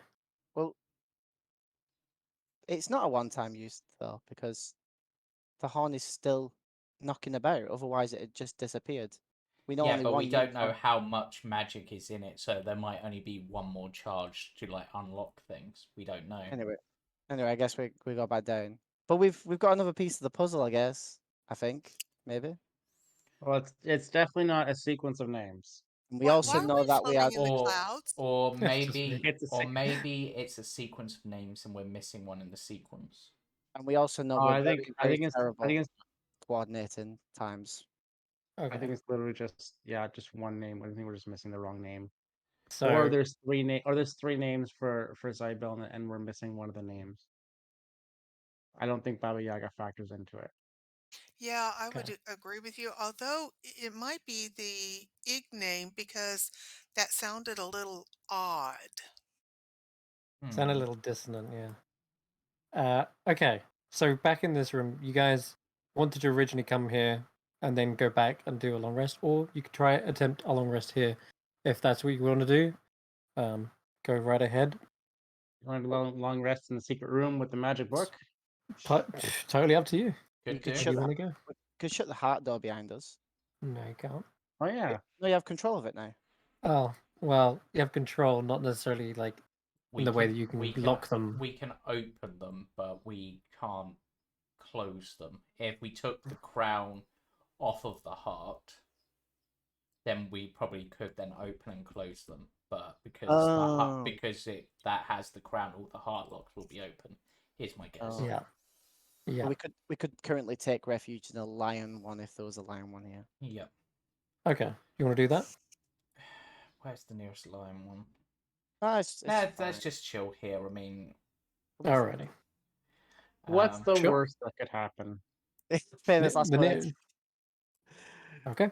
In that case, then you set up your dome once again, taking 10 minutes, and you've now got 8 hours where you can begin a long rest. And I'm gonna throw up the dome. yeah, 2 more hours of the book. And Rodolfo can maybe do the last vision that they've got whilst we're. I think that's a good call. I'm gonna spend 2 Alright. hours making. I need traveling food, eh? And I have chemicals and things, so I can't be like food. So I'll make like pizza pockets or something, Ooh. Yeah, sure.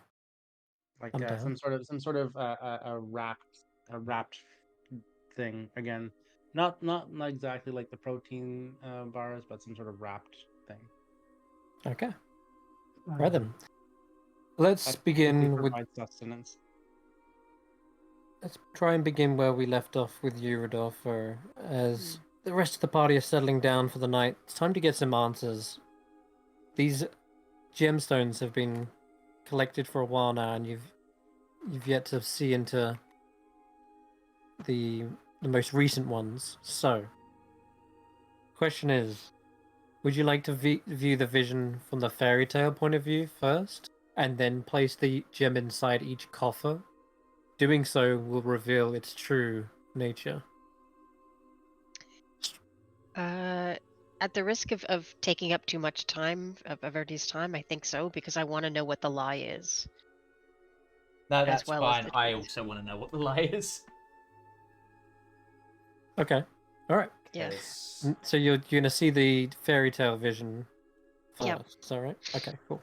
Yeah, the fairy tale So version then- first, so I can know what she's trying to project, Okay. and then the truth behind it. All right. So in that case, we had the Puss in Boots like vision last time, and now kind of line up all the gems. Yes. Okay. This one then you begin to see deep into, and I'm just going to check which one this is. 1, 2, 4, 5. This is the 5th one. I believe this is one is disdain.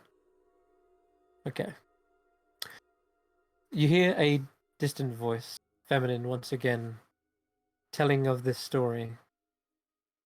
Once upon a time, in a land of wonder, the Queen of Hearts sat upon her throne of red and gold. And you see the Queen's raven black hair cascading down her back in waves, longer now than you've ever seen them before. She also has a little tiny dragon creature with a whiskered fish-like head, and she seems to be petting it. And you see the eyes are so wide and like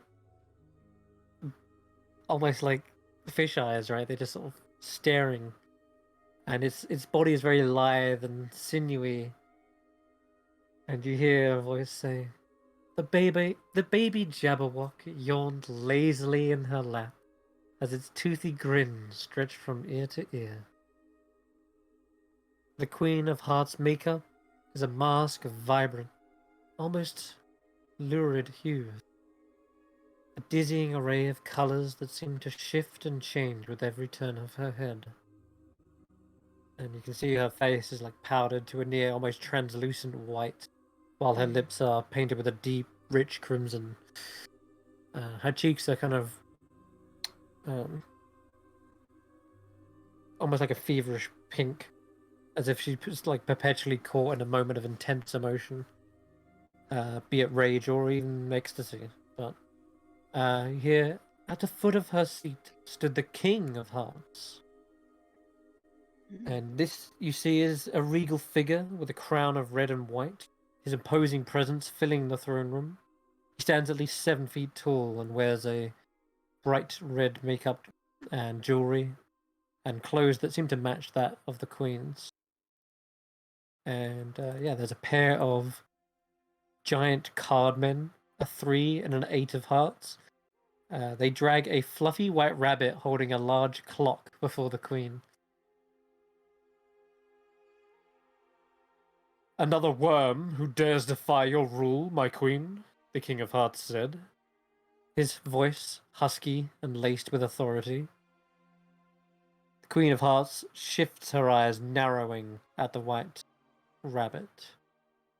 You're the little bunny who keeps running around my kingdom, causing chaos and making a mess of things. The white rabbit looks up defiantly, his blue eyes flashing with determination. I'm not afraid of you, Queen of Hearts. I won't let you bully the people of Wonderland anymore. The King of Hearts gave the white rabbit a stern look, his hand resting on the hilt of his sword. Show some respect, Furball, or suffer the consequences. The Queen of Hearts tightens a magical leash around the King of Hearts' neck, reminding him who is in charge. Yes, it's strange. Strange vision, for sure. I will be the one to decide this one's fate, my dear. The Queen looked down, her nose at the King. She picked up the file in front of her and reads over the case. Let's see here.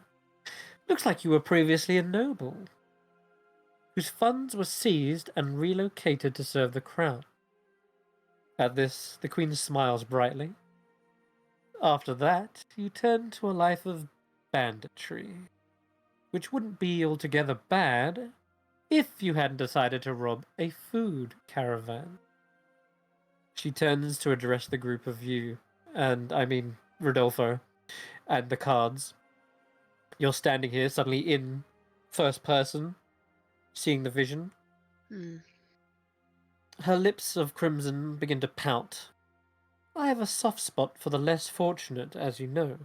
So the fact that the White Rabbit dare steal from the less fortunate makes my blood boil. My trusted advisors, what do you think your queen should do about this rebel? She looks towards you, Rodolfo.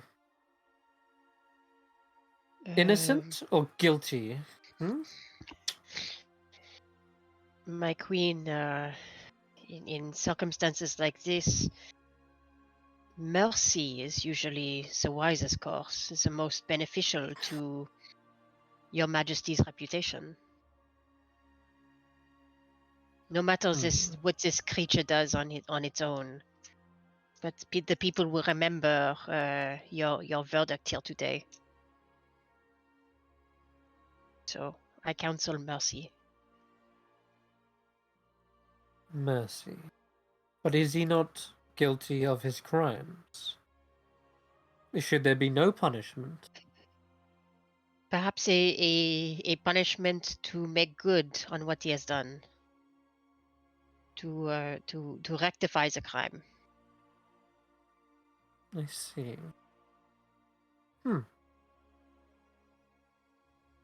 The Queen, together with the jury, announces that the prisoner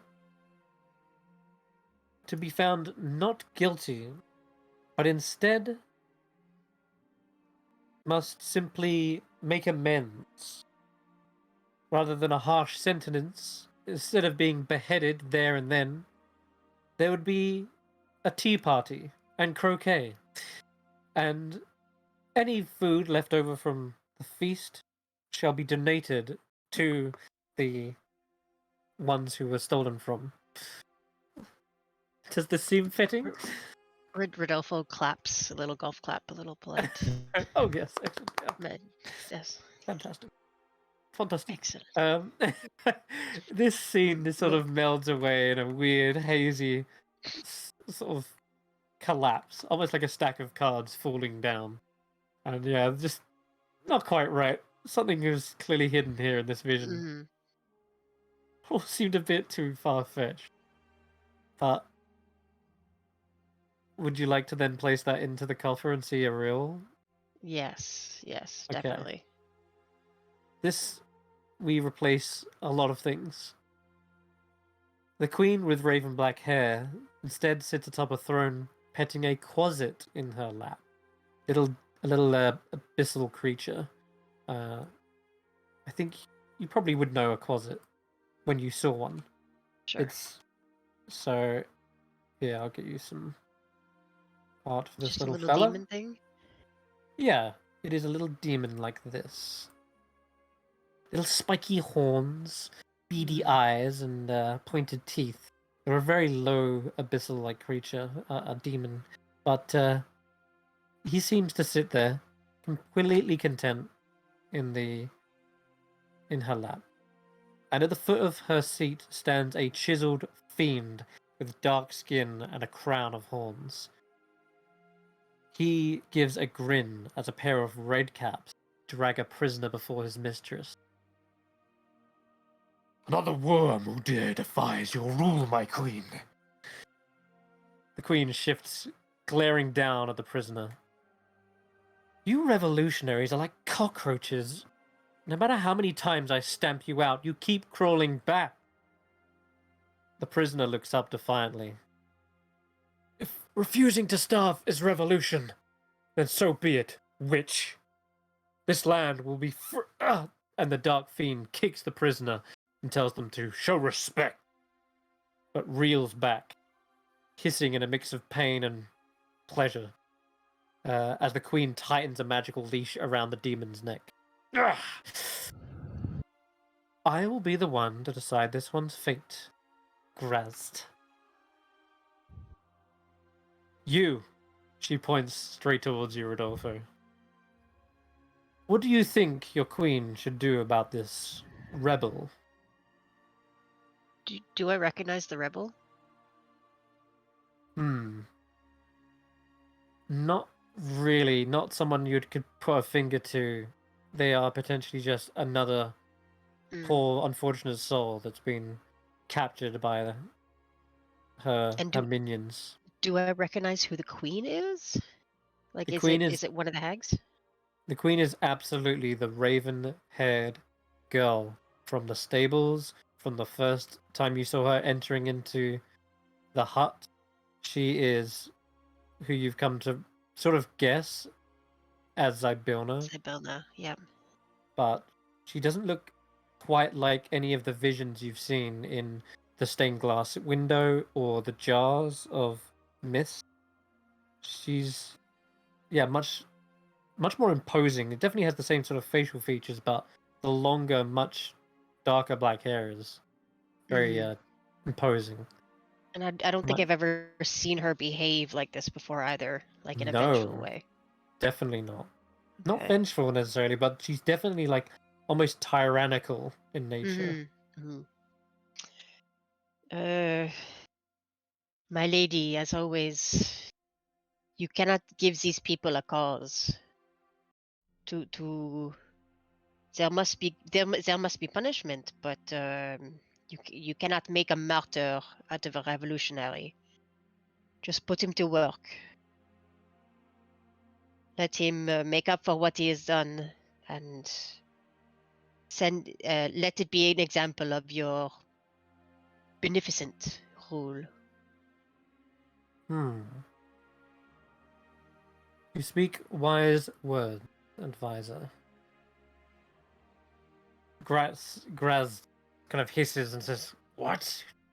Gonna let him off the hook? Should be made an example of. Silence.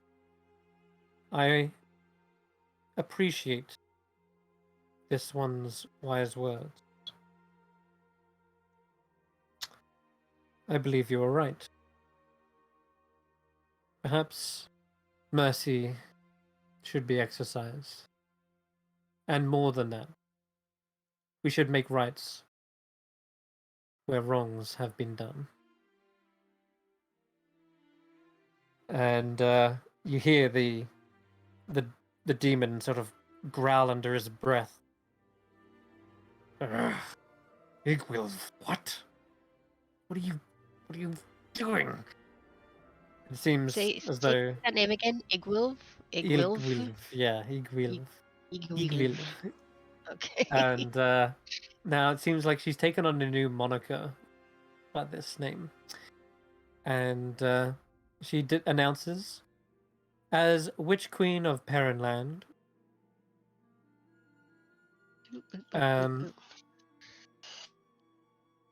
I want for nothing. This prisoner's fate has been decided. And she says, I will collect and distribute the food to the populace. Consider this a gift. Those who are loyal to their queen. I had almost forgotten about why I set out to do this.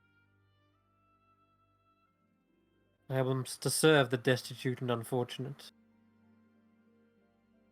But I have no sympathy for nobles. And she looks down towards this individual. You will be put to work, but I will make amends for what you are trying to achieve. But again, Gratz seems to continually huff and growl under this. But this is the sort of the vision sort of coming to a close here, and there's a big sigh of relief from the prisoner as he is released, or rather like taken off, but he's not like simply slain or Executed, yeah. Or executed, no. Yeah. Not at all. Rodolfo makes a little bow. My queen, how wonderful to see your mercy and justice. She looks towards you and almost sort of looks down her nose at you for a moment. Sort of weighing your words. Seems unsure whether you're simply buttering her up and just trying to flatter her if you truly mean what you say. But that is where that vision seems to sort of fade away. She stands up from the throne, and as she's sort of walking away from her throne, you see it sort of collapse and fall apart. She's the only thing left walking onwards, and you can see her walking into perhaps another vision, which you can simply follow into if you wish, as you have all these gems and jewels. You can simply follow Yeah. it on. Why not? Okay. Shortcut. Yeah, sure. So you sort of follow her footsteps. Does she know that I'm following her? Like, is that? She doesn't turn to look over her shoulder, but you can probably tell by the way she's walking confidently and her footsteps sort of echoing in this hallway. Same with Mhm. yours, that she probably is aware that you're following her. Okay. Okay. I'm trying to figure out if she knows that these are visions, or if that's just like a Oh, if she's manifestation of my dream. like she's aware, like Yeah, maybe because I thought these were memories or like they are. Yeah, her that's her right. projections. But if she's walking between them, is that like what do you call it, lucid dreaming or whatever, or Right. is it just kind of the way that it's manifesting? Maybe it doesn't really matter. Not sure. But I guess so, as you're walking, you do hear her voice almost narrating once again. Once upon a time, in a land of whimsy and wonder, a beautiful queen with raven black hair had a special friend, frog with dark skin, green as the grass, with a crown of twigs and briars. And you see her stepping into a gondola and slipping quietly through the dark and twisting Bayou. Queen and the frog sit side by side, their eyes locked in a wordless dance of desire and possibility. The frog is quite large, taking up about half the boat, and once again, there are cardmen, a 3 and an 8 of hearts, rowing the boat. They're trying not to make eye contact with the other occupants. The moon hangs low in the sky. It's casting a soft, otherworldly glow across the water. They would often go on gondola rides together, winding through the enchanted forest, sharing stories about their lives. One day, as they were enjoying each other's company, the frog turned to the queen. "I have something for you, my dear." The frog's face twists into a sly grin as the queen's eyes light up with excitement. "A gift? Oh, how wonderful! What is it?" "Well, I'll give it to you on one condition," says the frog. You see the queen lean in. "You have to give me a kiss," whispered the frog. The queen recoiled in disgust and smacked the frog across the boat. "Ew!" Ooh. The queen shouted. The frog laughs, rubbing his cheek. "Ouch! That's it. I'm sorry, I should not have done that. Truth is, I have a secret to tell you." The queen raises an eyebrow. "A secret? What kind of secret?" The frog clears his throat nervously. "You see, I am actually a handsome prince who was cursed by an evil sorceress. The only way for me to break this curse is to receive a kiss from a queen." Her eyes narrow. "Really?" The frog nods fervently. "It is true, I swear. Please, my dear, I need your help to break this curse and return to my true form." The queen hesitated. "I don't know." Yeah, that And sounds like a line to me. Like, as you say that, literally, you sounds like your voice is voiced in the boat, like you're at the front helping the Roman. You're like, it doesn't sound bad. She turns to you and goes, "Yeah, right? That's what I was thinking." "What should I do?" She's like trying to whisper like to the side. What should I do? Guys, I don't know. I mean, the guy's a frog. do you want a prince? Have you need of a prince? I mean, not you're a strong, independent woman. That's Is this true. Yeah, do you I like don't. him? This frog guy? I These like cheesy him. lines? I definitely like. I definitely like company, but I don't think I'm looking for some sort of permanent arrangement. And I think this would probably be stepping into that territory. I'm It not does seem like sure. if you rescue him, if this is not a line, then there may be some obligations there that you do not wish to. Or maybe you do. I don't know. Right. Nobody yeah, can as long as oblige it's... my lady to do anything she doesn't want to do. You're right. Should make it clear. This is just a kiss, just a maybe even a fling, but nothing more. And so, yeah, the queen seems to be convinced. Ultimately, her love for her amphibious friend outweighed her doubt. The queen gave the frog a quick peck on the lips, and he turned into a handsome prince. The frog prince, now 7 feet tall, but otherwise your typical, Prince Charming type, gifts the queen a beautiful glowing blue rose. And yes, this is exactly like the rose that you see in Xaxx's hands, like the one he got from the garden. Mm.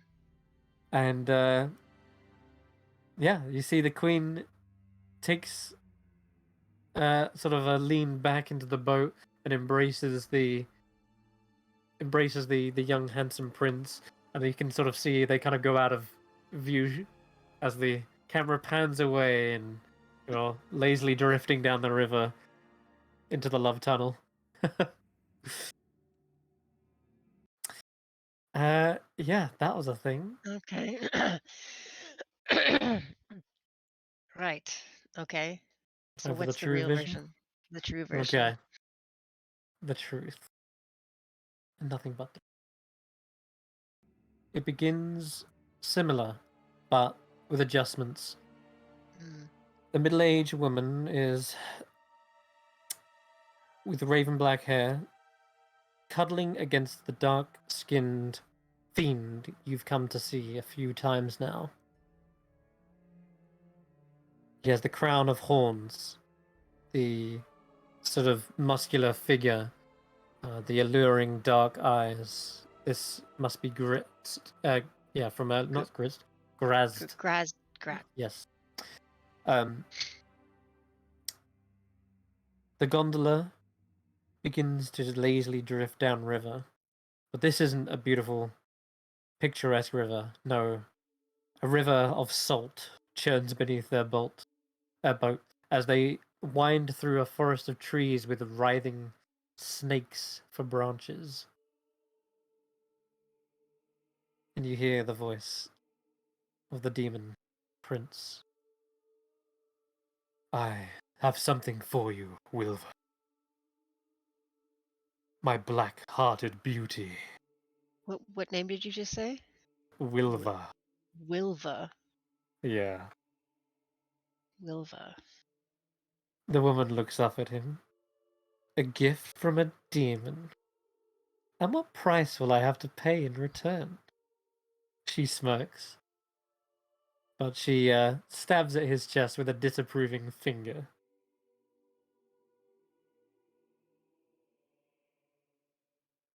She says, say a word, and the salt will grind you into the red stain even before you realize I've turned you into a slug. And they both seem to laugh this off as if it's just a false or an empty threat. And there is a closet also perched atop the bow of the ship, and it keeps trying to play with something on a lute, but it can't quite get the tune right. And with each mistake, the dark fiend shoots the closet a death threat of a glare that just makes the demon fumble even more. And as you see, Grazd and Igwilv are enjoying a little romantic rendezvous. in this realm. You can even roll me an Arcana check if you want to try and remember what this river represents. Mm, You have no clue, but it definitely looks No, hellish once again. yeah. Rivers of So- salt seems, not a good thing. So they seem to be going back and forth. It's kind of like it seems a little toxic at times, bringing out the worst in each other. But they just seem to not get enough of one another. And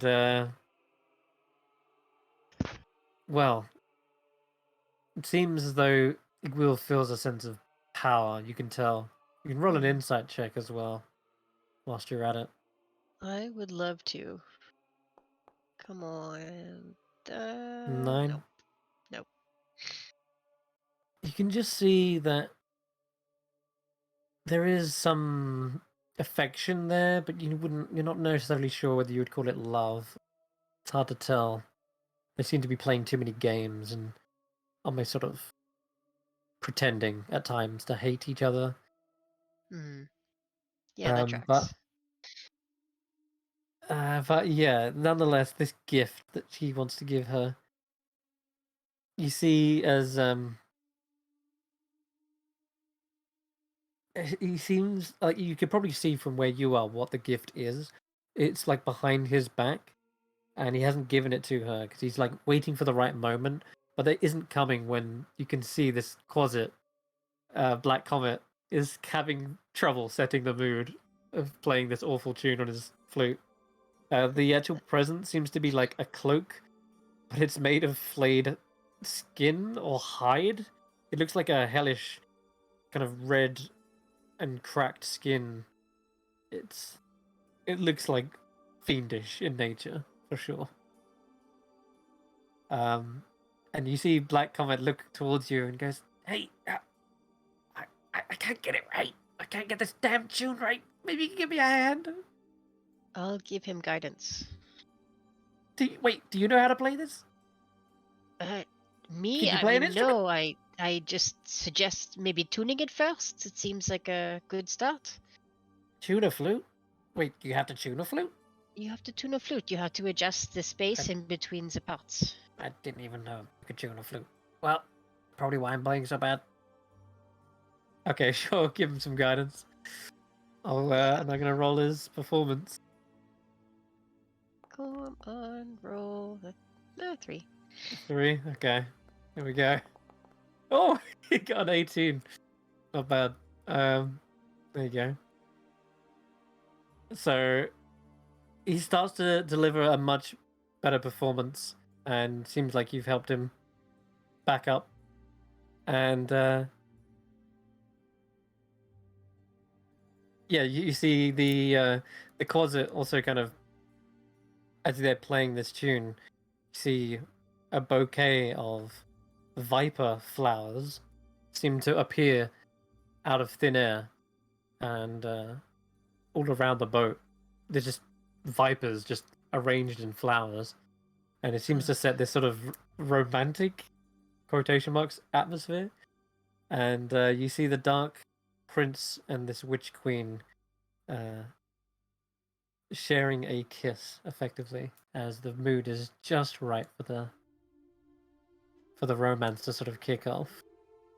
But yeah, it all fades to black, of course. We don't get to see much more than that. Mm. Well, that was A little bit unnecessary. odd. Yeah. Very strange. And I only It say seemed- that because, yeah, they have a very strange relationship between the two of them. Yeah. Strange is the word you could use. Yeah.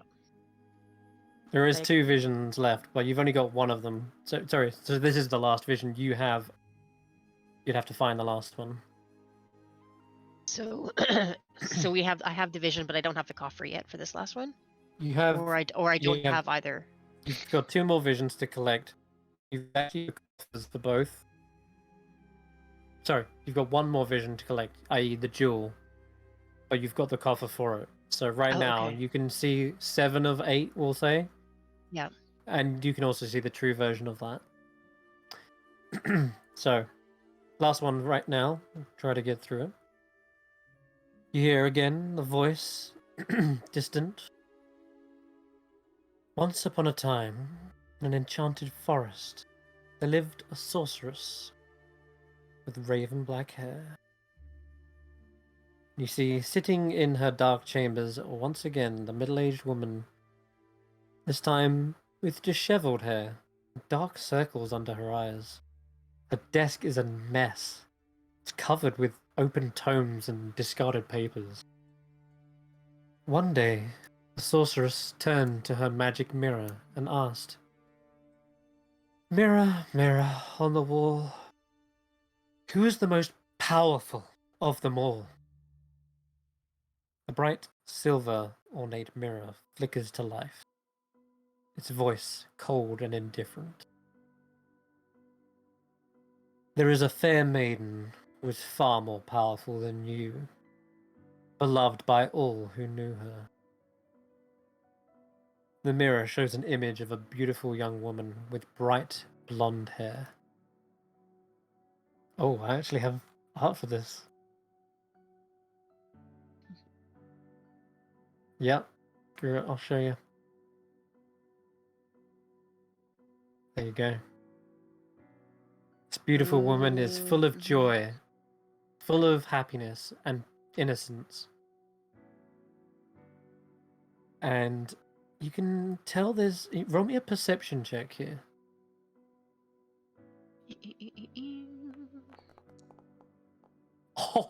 Oh, there's a nat 20! Yeah. Very closely on her face, you can see a similar mark to that of Sibylna/Igwilf. It is the crow's foot. Or rather, it's a chicken foot, I should say.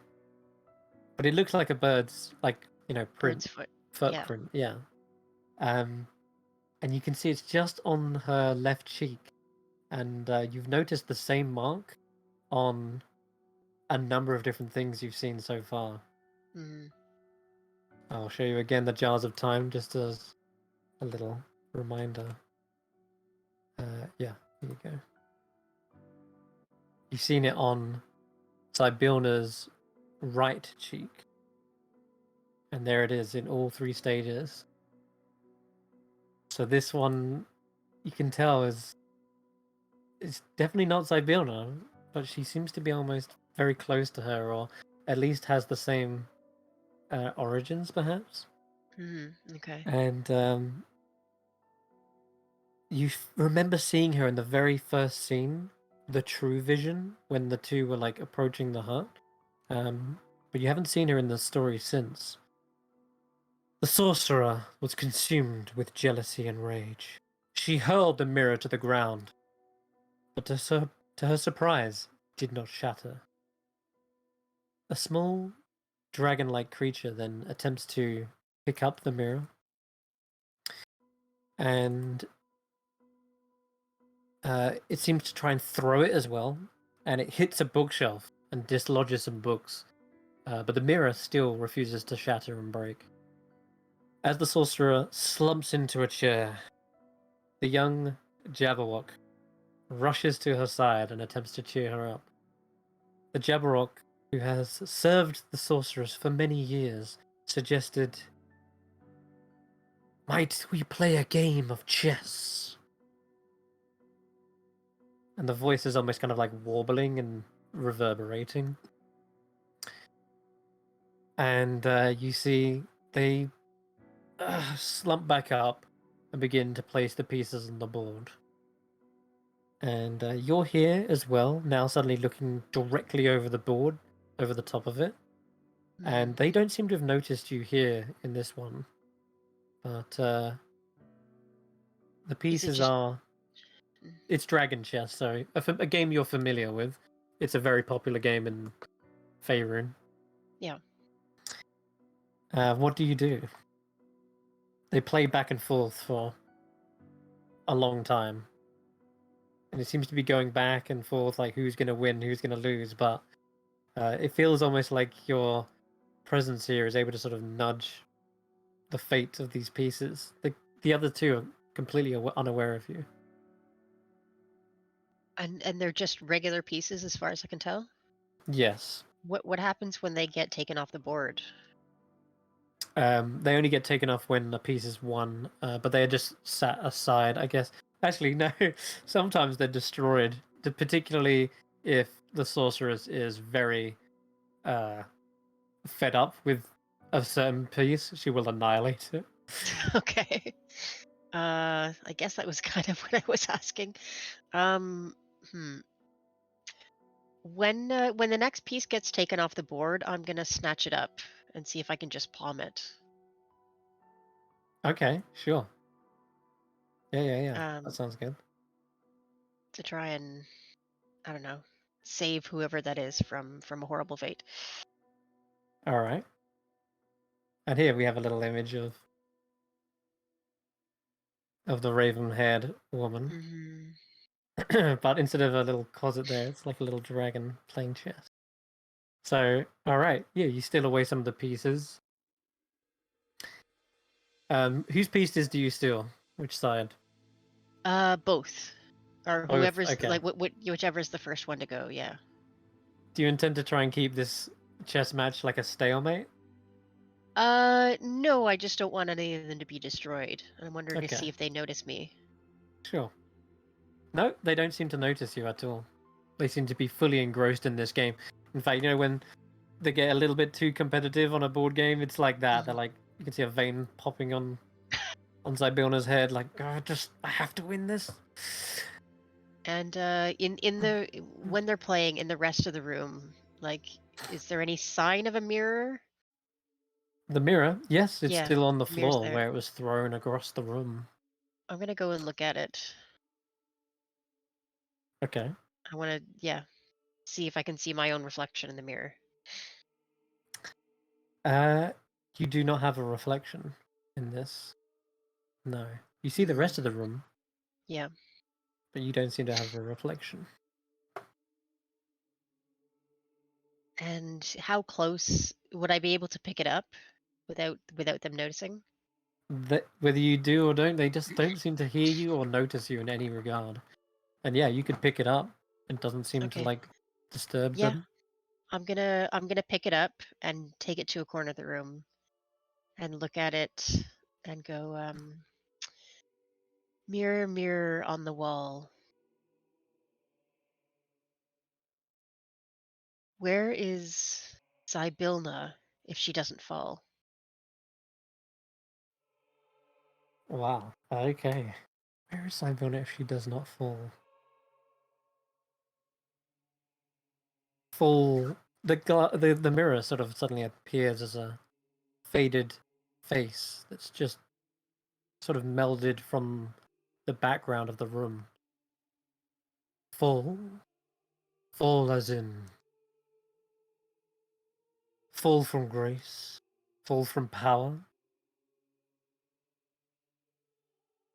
Fall the way her sisters intend her to fall.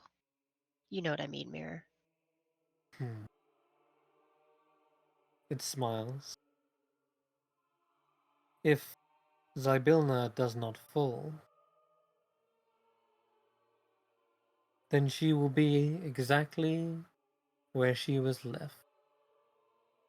As she was left. Trapped. And still.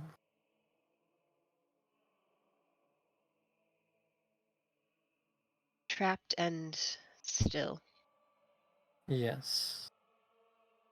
Her thread no longer runs in the timelines. It has frozen the loom. But you will find her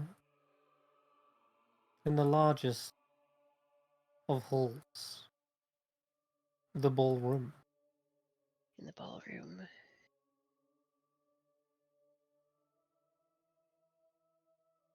The largest ballroom. Mirror, do we have the key to freeing her?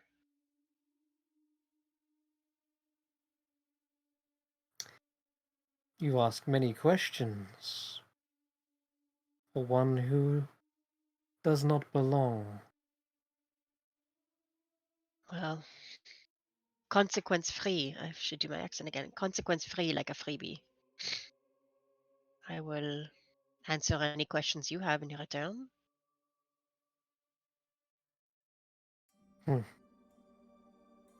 I do not need to ask questions.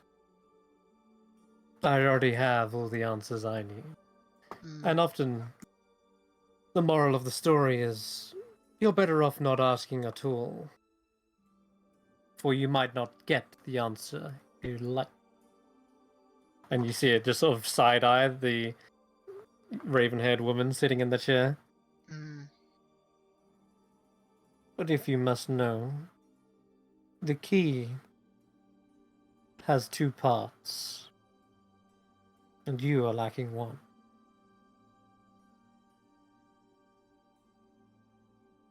Is the first one the Alacorn horn? Maybe. The mirror begins to sort of fade away into the mirror. You should much really, as the mirror just fading away from vision, it looks over to the chess match and says, "Maybe she should be taken down a peg or two. Help the Jabberwock win." And you see it give a wink as it disappears.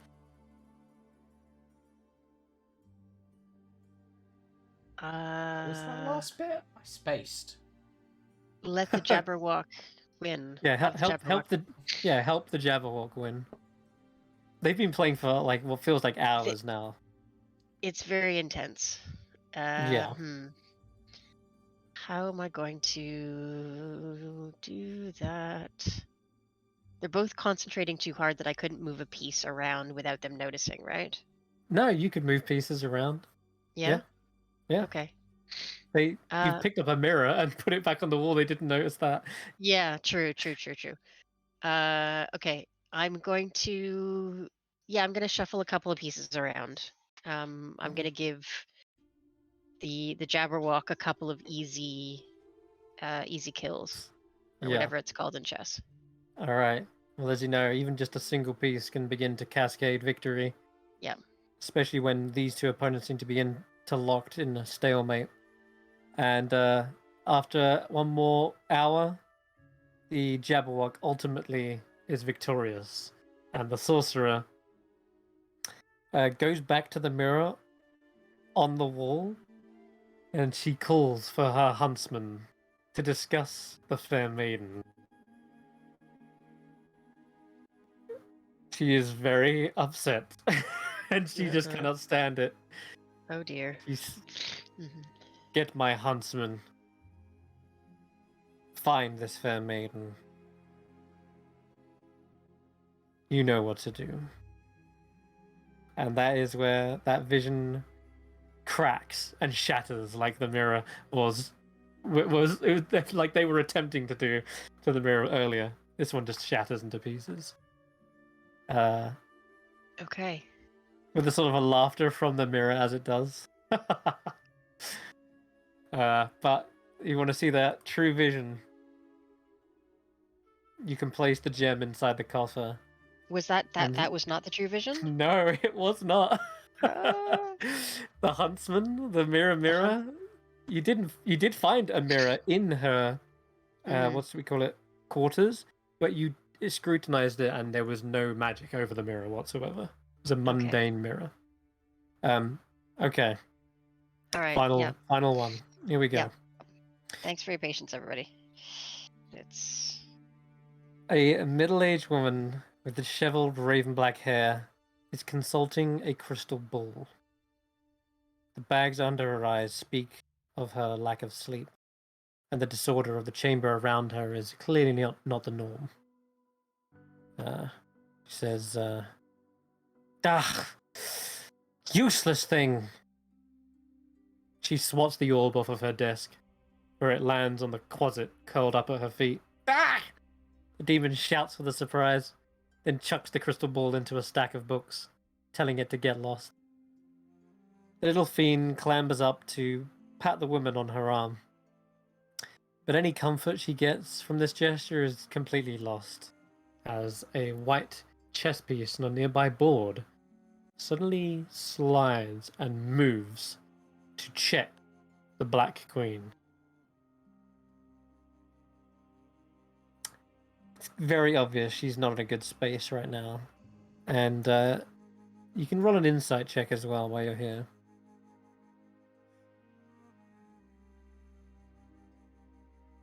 Okay. Looking around the room, this is actually a good... It's almost just as good as the nat 20 from earlier. You can tell there is a crown. The one that she was wearing on the throne, it seems to be discarded, and it's not even in like a particular place where you would imagine she would pick it up. And again, it's like, let's say it's shelved on the side of a cabinet, and it's just on its side. It's like off kilter, kind of speaking to the fact that maybe she's not a queen anymore, and she's shelved that whole idea. Another thing you can tell is that her gift, the one cloak that was made of that weird fiendish hide, it seems to be ripped up on the floor. And you can kind of gather from that inside check that there's some sort of cold patch between the two, and she's pissed.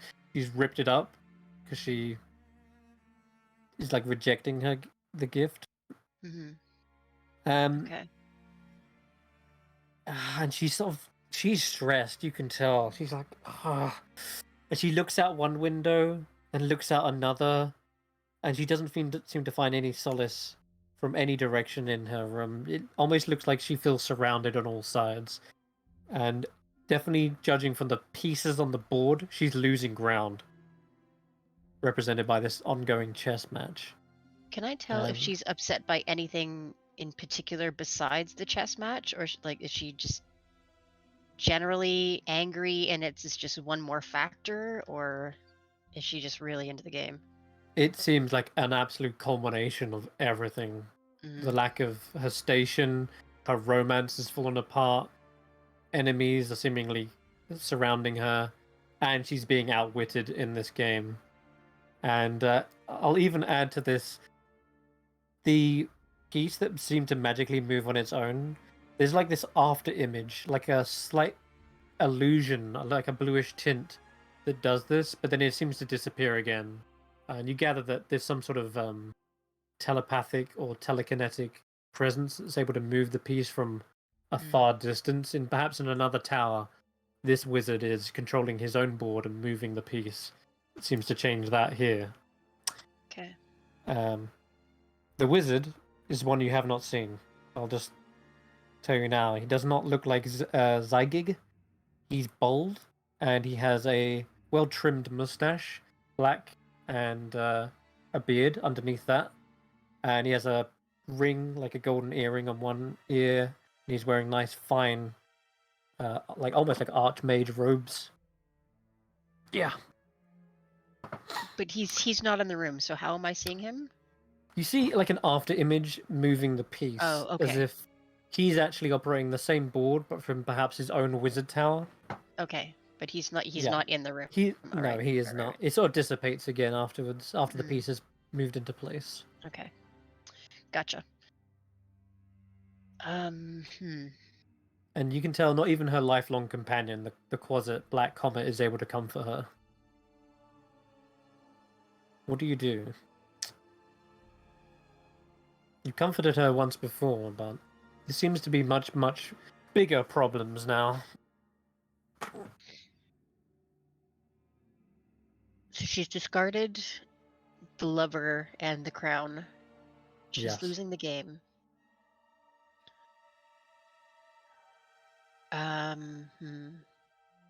Black Comet sees you, hops up onto your shoulder and says, "Is there anything we can do? You're like her advisor, right? Maybe you can, I don't know, help?" I don't know how. I don't know how to help. How did she get to this state? Tell me. She had a great streak, let me tell you. Like, she was she had everything going on for her, like power, position, dominance. Like she was in control. But I think she's letting it slip. I think she's seeing cracks in her own persona. She. This is more than just doubt. This is like weakness. She has overextended herself. That she has Yeah, perhaps peaked. maybe. The times we all lose sometimes. I don't know. She can't handle losing, right? She's supposed to be powerful. She's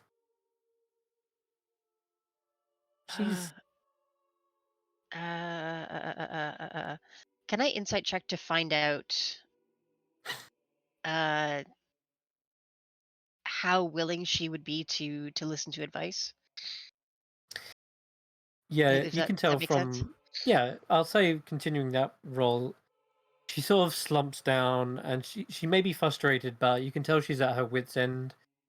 The pacing back and forth from windows Mm. kind of speaks to the idea that she's looking for an option. She's looking for an idea. So maybe she is open to hearing someone. My Anything might lady, help at this point. Sorry. you have. This has been a setback, but you have more resources than you realize. You have allies. You have power. You have, well, me. There are many things we can do, even if the answer is not here yet. It's time to perhaps retreat, to gather our strengths once more, and look at what assets we still have. You still have. Yeah, This, you're right. Once again, you are right. I just thought I could do this. I thought this was my destiny. I just my feel like lady, it's you falling can. apart. You can, but that does not mean that the path will be smooth. That we are always climbing. Sometimes we must fall. But we are still higher than we were before. You're right. And there are many people below us. I climbed this high. I got to where I am. I was carving out my own destiny. But as tall and as high as I am, still feel as though maybe I'm just that helpless little girl left in the woods to starve before Baba Yaga took me in. If I may suggest, yes, you are still that little girl, and look at how far that little girl went, helpless though she was. This is part of it too. So you must decide now. Now that the little girl is growing up, has grown so far, what does she want? What will she do? What was it all for, my lady? She thinks for a moment.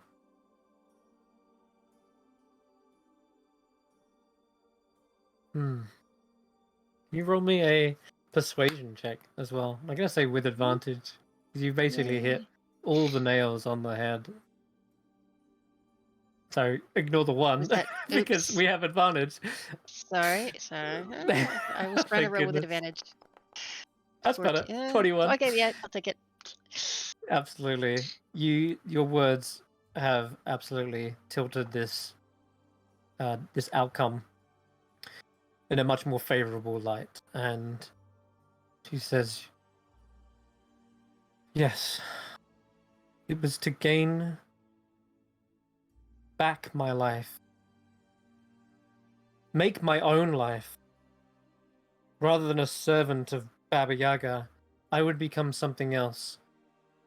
I would shed my adopted name and take on a new moniker. One I'd almost forgotten. one perhaps I will adopt again. Sort of way at getting back at Baba Yaga. I much prefer Sinvala, anyway. Sinvala. Igwilf, my sister was right. Igwilf is such an ugly name. The Witch Queen, whom demon lords and archfey alike bend to their knee. Slard caper at my every whim, and Modrons march at my command. I will be the mightiest mortal mage that has ever lived.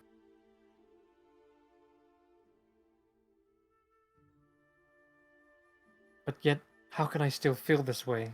Still feel so powerless, so lost? I must reevaluate everything, what I was planning on, what I was going towards. This is a shift. She looks back to the board, all the pieces lined up. I must change strategy.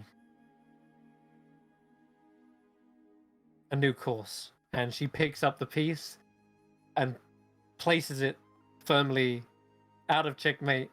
Oh, sorry, no, out of check and into check again, but this time for her side.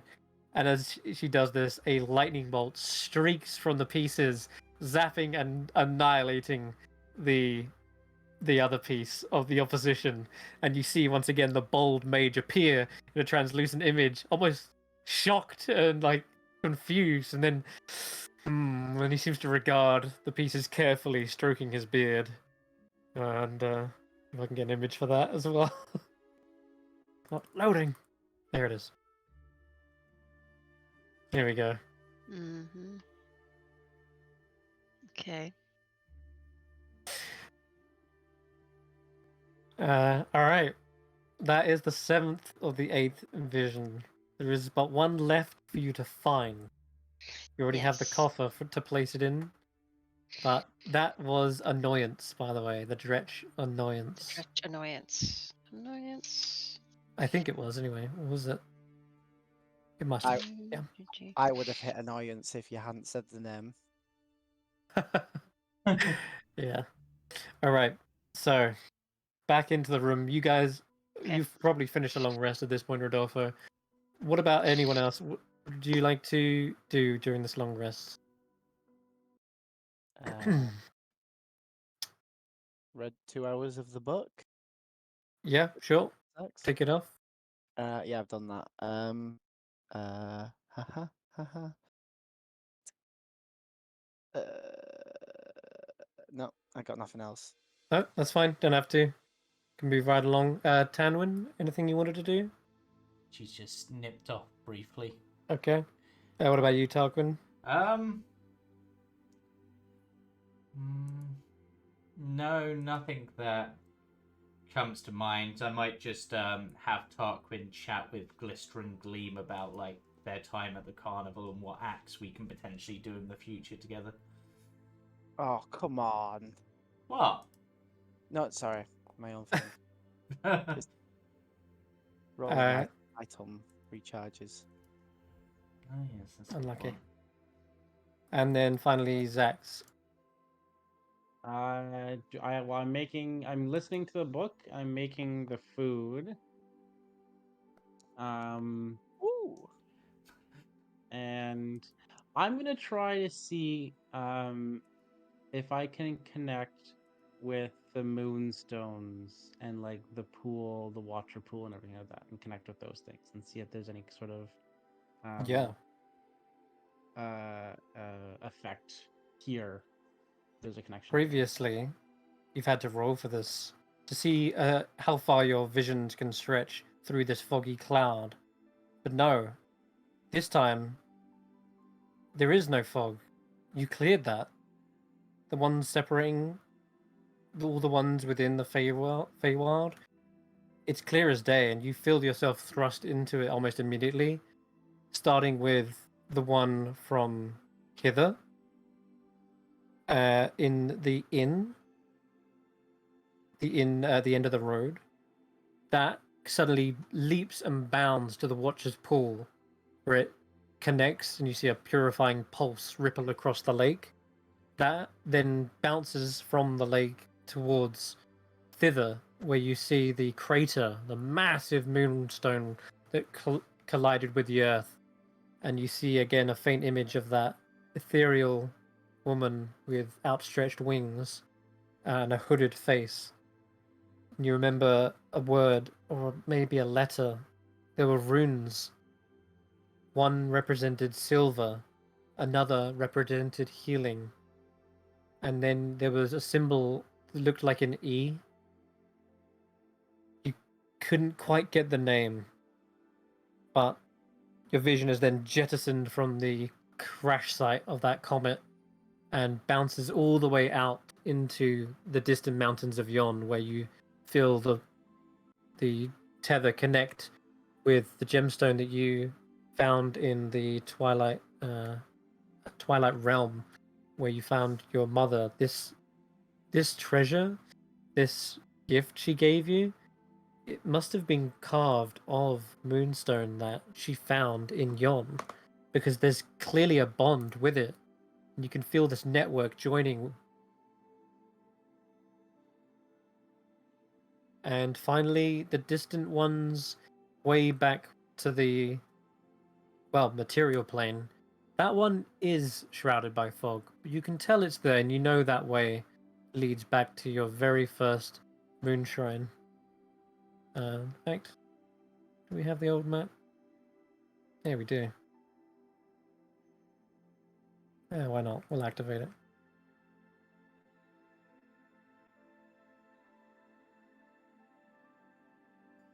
All the way back in Midra was this one. And though you cannot see them, you can picture their face. Your friend is waiting for you to complete this task and find yourself as well.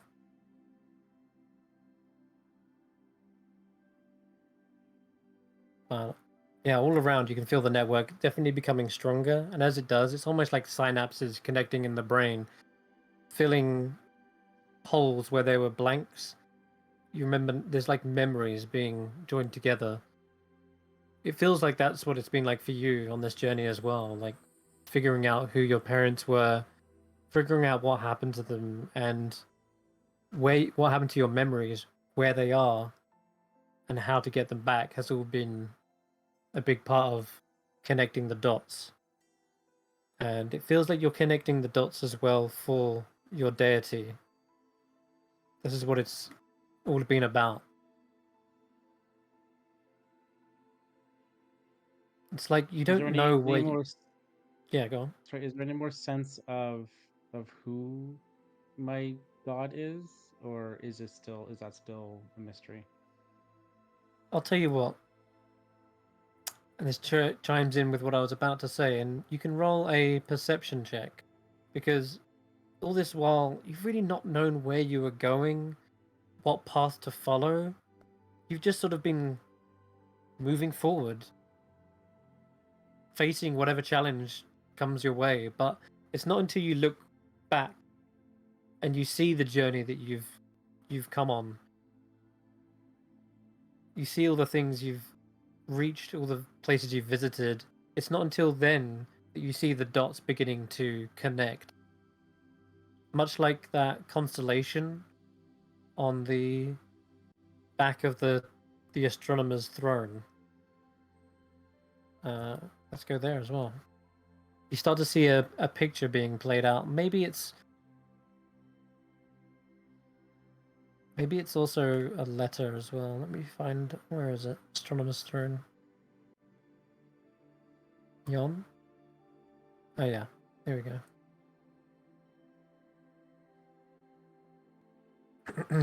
We remember this. Hey, look, Chadden is here. It feels like these constellations are the moonstones that you've collected or the shrines you've visited, and as they begin to connect, you see an angelic figure. Instead of a dragon like that on the back, you see an angel, and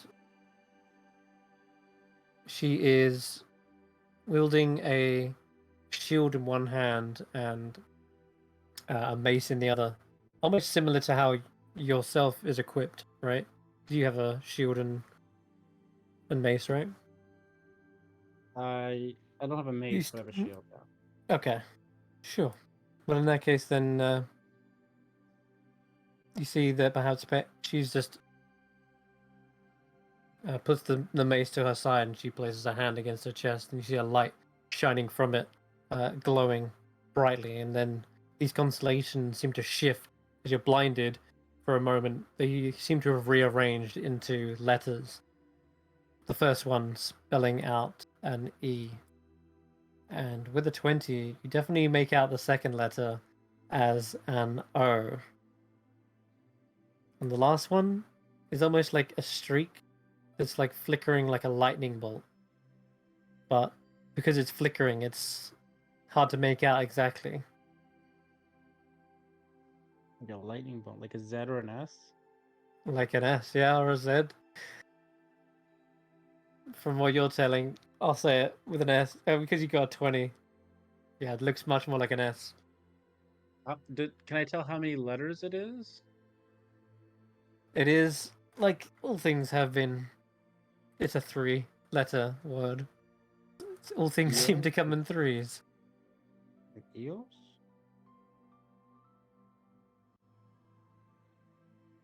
Try Eos. You hear a voice Eos. inside your head. Eos.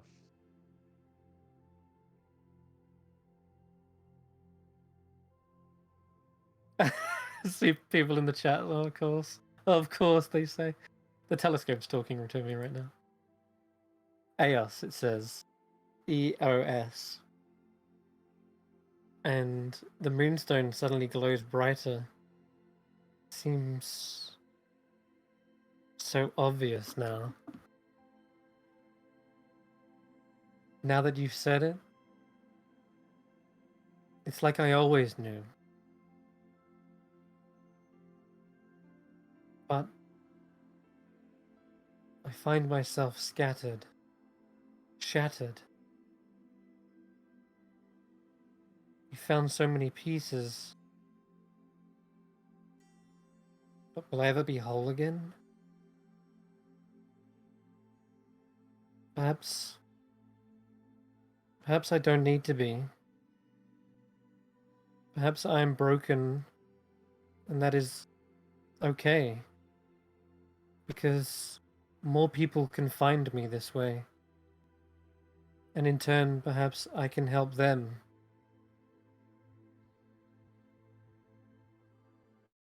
You've already done so much good, Xaxx. With the powers I've gifted you, you are a shining light. But also a dull and dim light that can be protective. It soothes those in this darkest hour.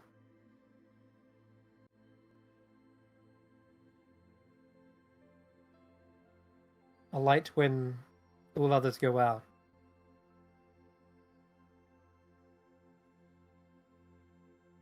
The That's twilight. what I'll do, man.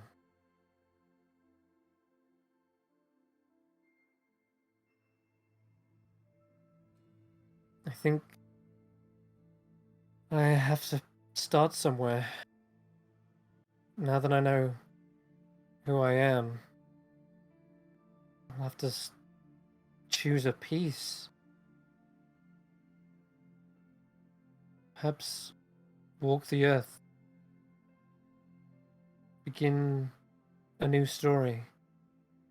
I'm not sure where to start. Perhaps where people need me most. Perhaps in where the I started. darkest place. Yeah. Exactly. Like you, Xaxx, you've inspired me to be the light where there is none. To help those most in need. And don't forget to eat well while you do it. Feel a face smiling back at you. And says, yes, I hope they have good food where I'm going. sure I'll cook up something inspired by one of your recipes.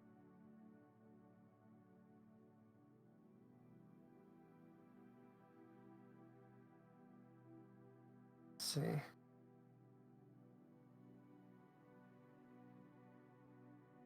Trying to find the other art as well. That was the moon rock crater. That's the one. When I switch to somebody else, I have somebody coming at the door right now. Okay, no worries.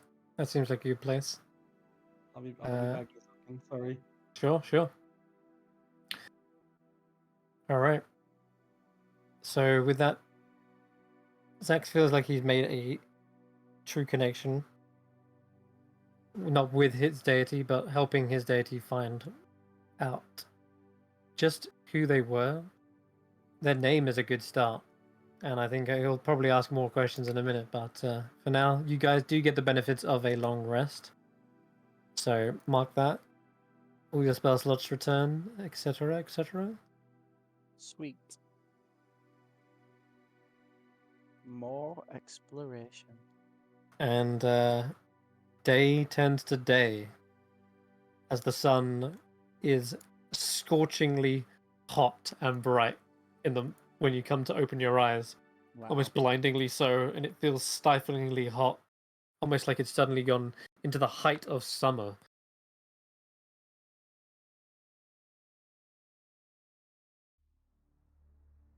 Oh, it's like arid, hot air.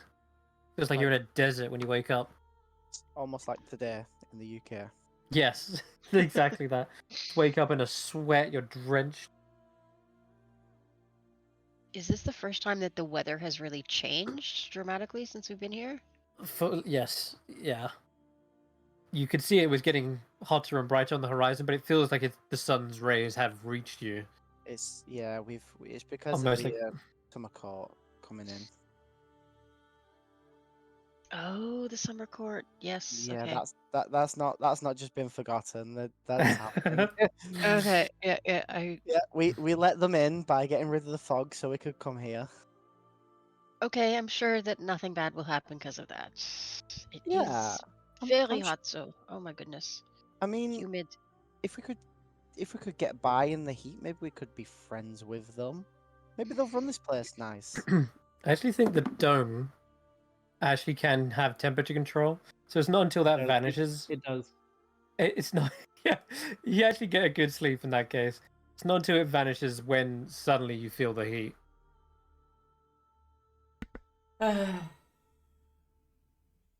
I think that's a reminder that our time is growing short. Yeah, I don't think we have another. If we're correct, we don't have another sleep in us before. No, Nope. not if we want to get back to be able to do anything No. about this. We keep doing this right on the cusp of our time limit. Yep. Well, it's like they say in the stories, there's no sense of suspense if you just fix it like well in advance. You gotta leave it to like the last tick of the clock, right? Yeah. Yeah. Sorry about having to duck out. We're having a mayoral election here, and people who were canvassing came by. Ah. Nah. Fun. So Wait, Mhm. I told them I already told them I voted and closed the door. you tickle, you tickle clocks?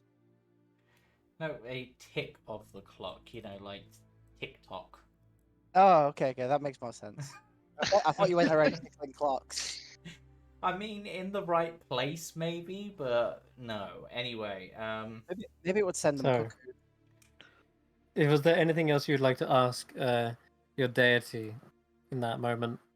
Like, for example, you learn the name, but just who is she, or Yeah, like, who are you? What do you want me to do? Like, do you have any marching orders per se of of what I should be doing to fulfill your desires? you see a glow again from the gemstone. You hear her voice. You do not follow orders, Xaxx? and you're not fulfilling my desires. What you believe is right is what I trust you to find, trust you to do. I've given you this power because you have faith not just in me, but faith in your own actions. Faith that what you're doing is good and just. What about like putting your moon back together? I've come to realize that is a task of great undertaking. Yeah. And I would Yeah, not big one. ask you, I would not ask out of a single follower. Ah, so we need to recruit masons and like and electricians and things like that. Anyone who is strong enough to perhaps lift a giant rock? Yes. I'll ask Zybelna when we free her if she's able to do that. Xaxx, your ambition it's endearing. Do you question? When I got my memories back, it wasn't like I know what happened. I just don't feel I don't haven't lived the experience. I know it as if I was told it in a story. Is that the same with you? Like, do you know who you are and do you have the memories of having lived the experiences? I feel as though I have still only pieces of what happened, but I see enough of the picture to make it out. Same way you saw those constellations in the skies. It's like that. I'm not seeing a full picture, simply like an outline of the events. Right. But And if the as moon was such, back together, maybe that would do it. the whole moon, The that whole would moon. be. All 7 pieces of it. She laughs and says, well, let's start with 7 pieces. Let's see where we get. But you've already gathered, what, 5? I mean, I found 5 or 6, yeah. Hmm. But there's I don't know how to put them together, right? They I've might got bits just and be, pieces. yeah. It is a question I had not yet figured out. You've definitely connected them, but putting them physically back together, you might need all the pieces before that can be accomplished. Maybe. And I'm not even Do you even sure. want your moon back together? Like, are you The th- more free without the moon? That's weird because you are the moon. You probably want the moon back together. That's dumb. Forget that question. no, Recall. it's not a dumb question. I've come to accept what has happened to me like this. Putting myself back together, I would be a different me already. I feel like I know what I need to do now. And it's to start off small and just do one step at a time. Like I'm going walking. to go to a dark place and help those in need.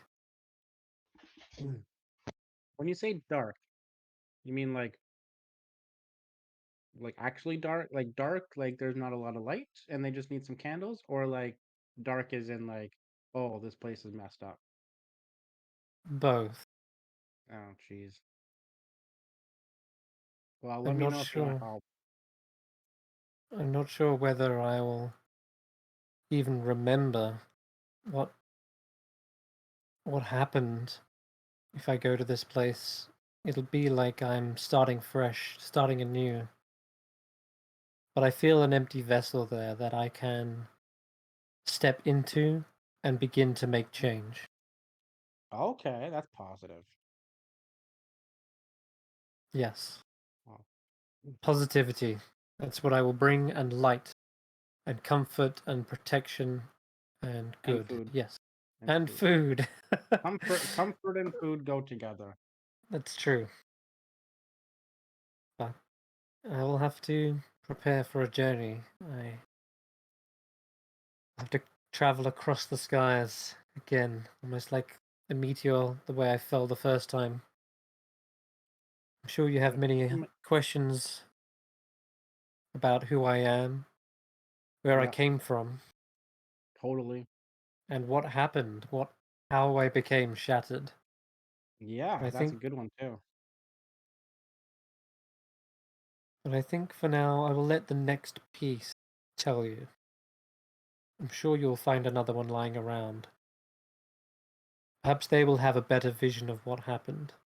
Perhaps they were on the side of the moon which witnessed that catastrophe. Mm.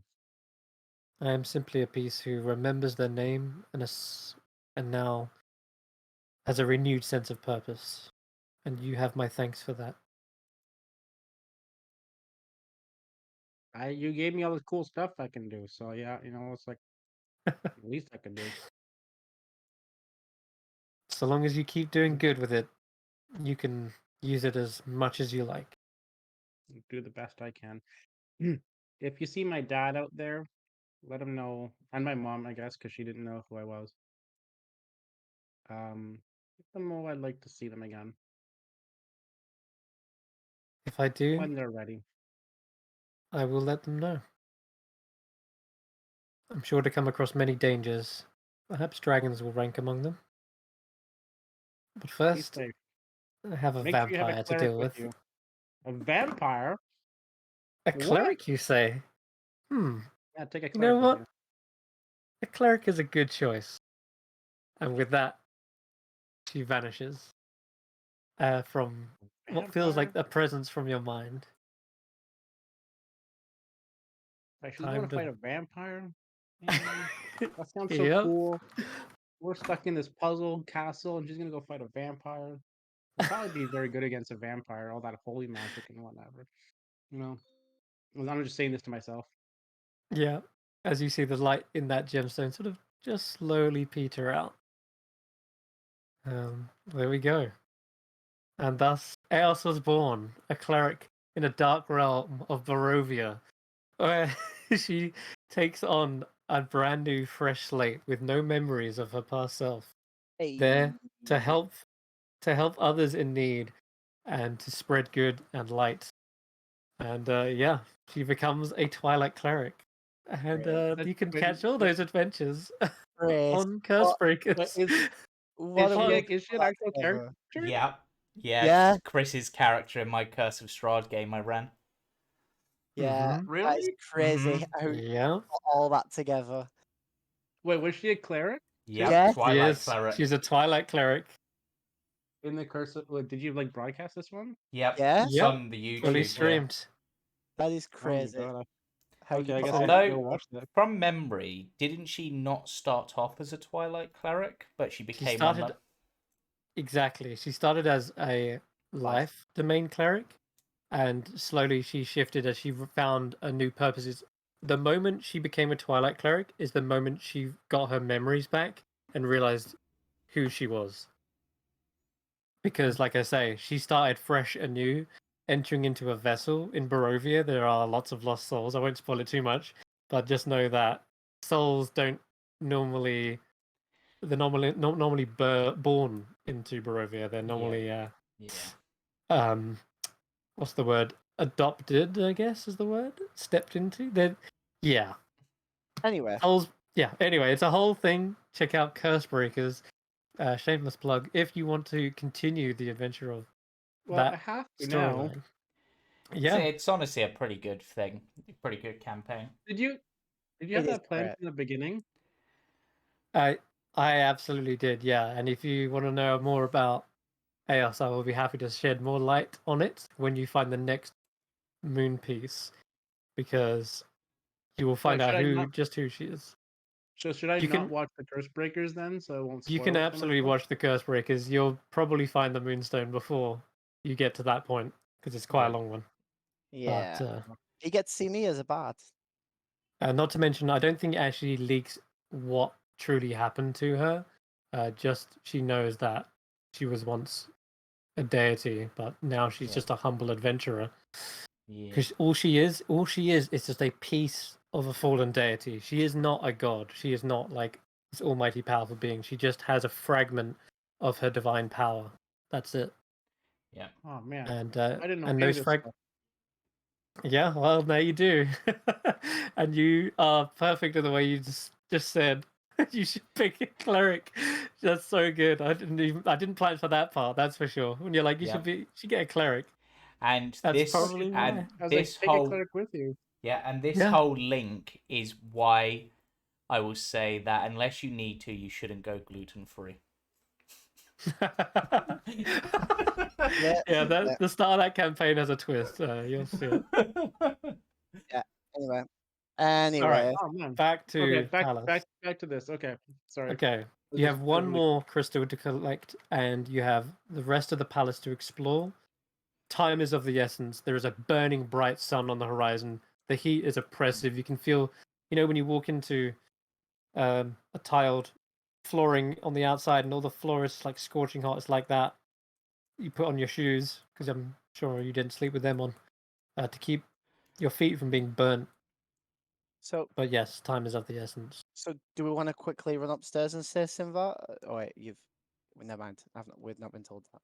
I would imagine in the morning, as we're getting ready for the day, Rodolfo lets us. Yeah, I would debrief you on everything.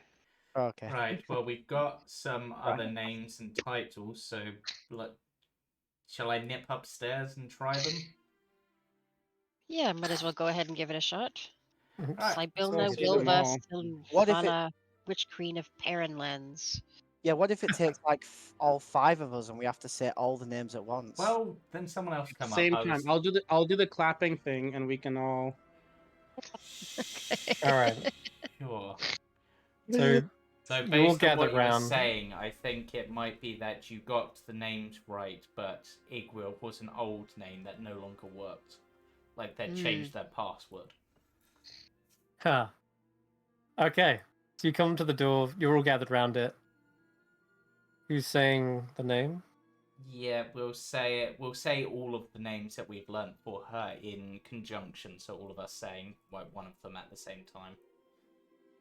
So Okay. Sinvala, Igwil. As you say Sinvala, the sound of that chime is distant once again. Distant like Baba Yaga's was distant. Oh, it has to be in order. I think it has to be in order from. And if you begin to say them in order, Yes. you hear consecutive chimes. Loudest with Zybilna's, and getting further and further until Baba Yaga seems. There seems like a gap in like pitch, we'll say, or like discordancy. We're missing. There's a gap between Baba Yaga and Sinvala. We're missing the name that she first had when she went into Baba Yaga's hut. Oh, I think I know what it is, though. Yeah, but out I of think character. I Me and know. you, out of character. Anyone who's played the hut should know at this point. I think. Yeah, but not in character. I don't. Yeah. I So. think we can guess Right. that. And so does Julian guessed it earlier as well. So it seems like at this point our best port of call is to find that last piece. However, there seems to be a fair amount of the palace to explore, and whilst I hate to make this suggestion, considering we're all fighting fit, do we think it might be best in this case to divide our resources slightly? I think so. It sounds like all those what are they called? Divisions are leading us one step closer and one step closer and one step closer to at least her true name. Yes. We need to find that last one. Yep.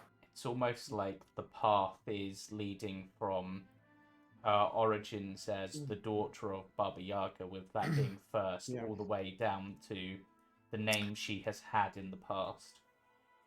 At least we know where she is, too. Yeah, have some more art. Right, we've got to find the ballroom. Oh, dealing with that one. Okay. There's a ballroom here? Well, didn't one of the visions So- say that she's in the what- ballroom? She's in the ballroom, yeah, the largest room. The Oh. largest room. So we gotta find the Mhm, ballroom. the mirror told you. And look, there's some art of the mirror. With we- Why is the Graz. mirror so handsome? That's Graz inside. Yeah. Oh. She's obviously talking to him through some sort of magical mirror. So we've got a whole right section of this palace to search. Yeah, Well, back correct. just before where the cat door was, there was a set of stairs that we've not been up, I think. Correct. Do you want to Um, go back? Well, you can go down the tower, then across. You can tell me how you want to do it, but I'll paste all your tokens down again over that side instead. Do we want to go down? Down. Let me Well, get rid of these I guess I ones. could just drop us I- over there.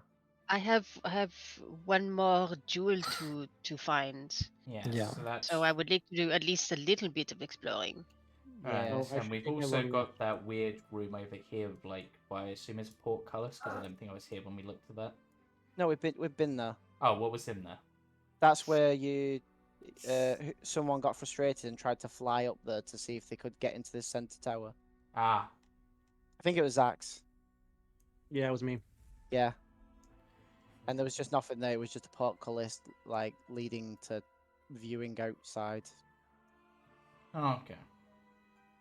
So we've done that. It's literally just what's up in this corner downstairs and anywhere right from that. Yes, so there's But- obviously this tower over here. Yeah, so it's up Let's- to you. It's up to you guys. I could drop you there. I could drop you there. Or we could split up and I could drop both. Do we want... As I said, this might be a time for us to divide our resources to find things as quickly as possible. Because we do We are have running time. out of time. Hmm. Who wrote their names in the book? Or did we all write our names? I wrote my We all name. did. I And did. So we need to split into Team Rodolfo and Team Tarquin. Wait, why don't we all have our names in the book so we can all I open mean, that's the book? also an option. But I do think the idea of that as like party leaders, as it were, would make sense. And as much as I don't want to split up from my best buddy, but if we are splitting up, we're both healers. Hmm. Mm, Yeah, that's a good point. there's only so much cool that can be on one team. I know. Yeah. There's- Well, as the Tanwen's not going to be separated from Juniper, I would imagine. We've obviously, So yeah. So I'll take Morgot. yeah. If you take me, you, and Morgott, and then Rodolfo, Xaxx. Basically, Tanwen. yeah. Basically, this exact sort of divide in the middle, sort of thing.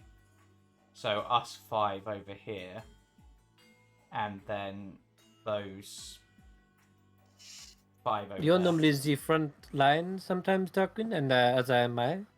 Perhaps 2 frontliners in each party? Oh, well, you have Juniper. I guess that is a frontliner. Yeah, isn't and it? then Xaxx. Juniper, Xaxx, Tanwen, all fighters. Yes. Right. And me and Glister and Gleam, we have a connection, a psychic connection.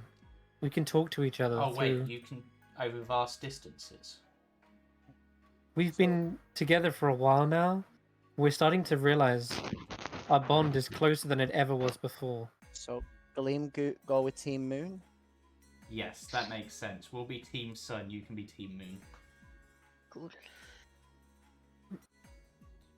Check this out. Oh wow. Wow. Okay. Ooh, Right. okay. Cool. Sorry, which one's? Oh, it's got to be Gleam with Xaxx. Yeah, exactly. Team Okay. Sun, Team Moon. Cool. Helia's bursting to break out. If he was Uh, here, Right. Yeah. In which case, as we're split up in this way, do you want to take the right hand side and we'll take the left? Yep. Very good. Yes. Okay. there you so- go. Everybody take Take your hot pockets with you. Yep. So I'll Okay. drop a wild shape. I'll ferret everyone over to their respective balconies. Which balcony? The one over here? Yeah. Yeah. You got it. Remember, if you eat the hot pockets as a bonus action, you get temporary hit points. Okay. Oh yeah. I've not got temporary. How long does it last? 8 hours, I Doesn't- think. 8 hours. Yeah. 8 Okay. hours. I'll be eating it now then. You will fly past the still frozen night, blasted back from the debris, still suspended over the treacherous lightning vortex below. I kind of want to Really, it's a little bit morbid that he's still there. It makes me uncomfortable. It does, but there was a good reason we left him there, wasn't there? We couldn't move him. He's frozen in We- time. Right. We were afraid to do anything because we were afraid he'd fall. Yeah. Isn't that but- right? Though I am Yes. really tempted to draw on his face. Oh, being Tarquin. if we get through our section quick enough, we'll come join you because Yeah. you've got a bigger section than us. Or at least we hope so. Otherwise, we. Sorry, was that what you wanted to say then? Hmm? Because you put your hand up. It raised the hand while I was typing Okay, because I typed Oh, me something too. with a H. Yeah. that's all right. I think if you press it again, I think it puts it down. Maybe. I clicked Oh, on yeah, it does. players Hit tab H. and it got rid of it. Okay, press H again, then it'll be fine. What does it? Right. All right. In that case, we're splitting the party. Let's do this. Two towers on either side of the palace But these Have- just end up joining together. have balconies, and Oh. yeah, I'm gonna have to get. I know the module's off at the moment, so we'll have to grab both of you. These are very long stairs, Tarquin. But before we do that, though, you obviously can tell this connects to the guest rooms on the left wing. So your only way to go is down or up the stairs. Is down, yeah, down the stairs. Mm. However, for the other group, I'm going to start with them. Yes, you can go down the stairs, but you notice immediately there is a passage that winds around to the right. There is a lion lock here, but with your names already in the book, anyone who approaches simply hears the roar of the lion immediately followed by the door opening. Cool. And That's the easy. corridor continues all the way down south as well. But you've got a good view of what's in the room ahead of you. It is a balcony, over the top of which you can hear this horrible munching, like burping, and it just sounds like someone scoffing down food. Like, nom, nom, nom. Does it sound Dretch-like? It sounds larger, more bellowing, Oh. and Yeah, it's Like not the a Jabberwock, is it? giant? Giant Uh, animal? there is not very creepy. clearly a giant somewhere down at the, probably about 20 feet below you. There is a massive giant covered in cake and food. Their mouth is being stuffed full of wings, chicken wings, like bits of cake and desserts. And they're using the entire tablecloth as a napkin. It's revolting though, and there's hardly enough food to fill their belly, it seems. And I've got some artwork for it. But mean- yeah, you're above them right now, and they haven't noticed you. So, Do let we me want see. to fight the giant? I think not. I think not fight the giant is the course of action. We're on a Oh, yeah, specific here we mission here. As much as we like to get distracted by food, yeah. Yeah, maybe we leave him. didn't- Maybe you- leave him. We didn't make any promises to the birds that we would fix this, right? No, I not don't. to Well, any- at least not yet. We can maybe not fix to it any afterwards. birds. Yeah. We'll consider it a mean, sort of holistic oh, thing. Like by Rodolfo, fixing. Is that a pot roast he's got? Imagine you said that in character. I did say that in character. We've Yeah. been having. I know we've had the rations for a long time, but now is not the time to get distracted. Mm. Let's have a look down this corridor. To the left of you, Xaxx. Mm. Sorry to There's a interrupt you, piano. Jane. There Oh, is, okay. well, I'd say it's a piano, but it's very small for a piano. And you can tell it's actually a harpsichord. And it is currently playing a tune, which, Oh, let me get you the tune. maybe we Mm. don't want to disrupt the harpsichord. Ah, yes, here we go. Perfect.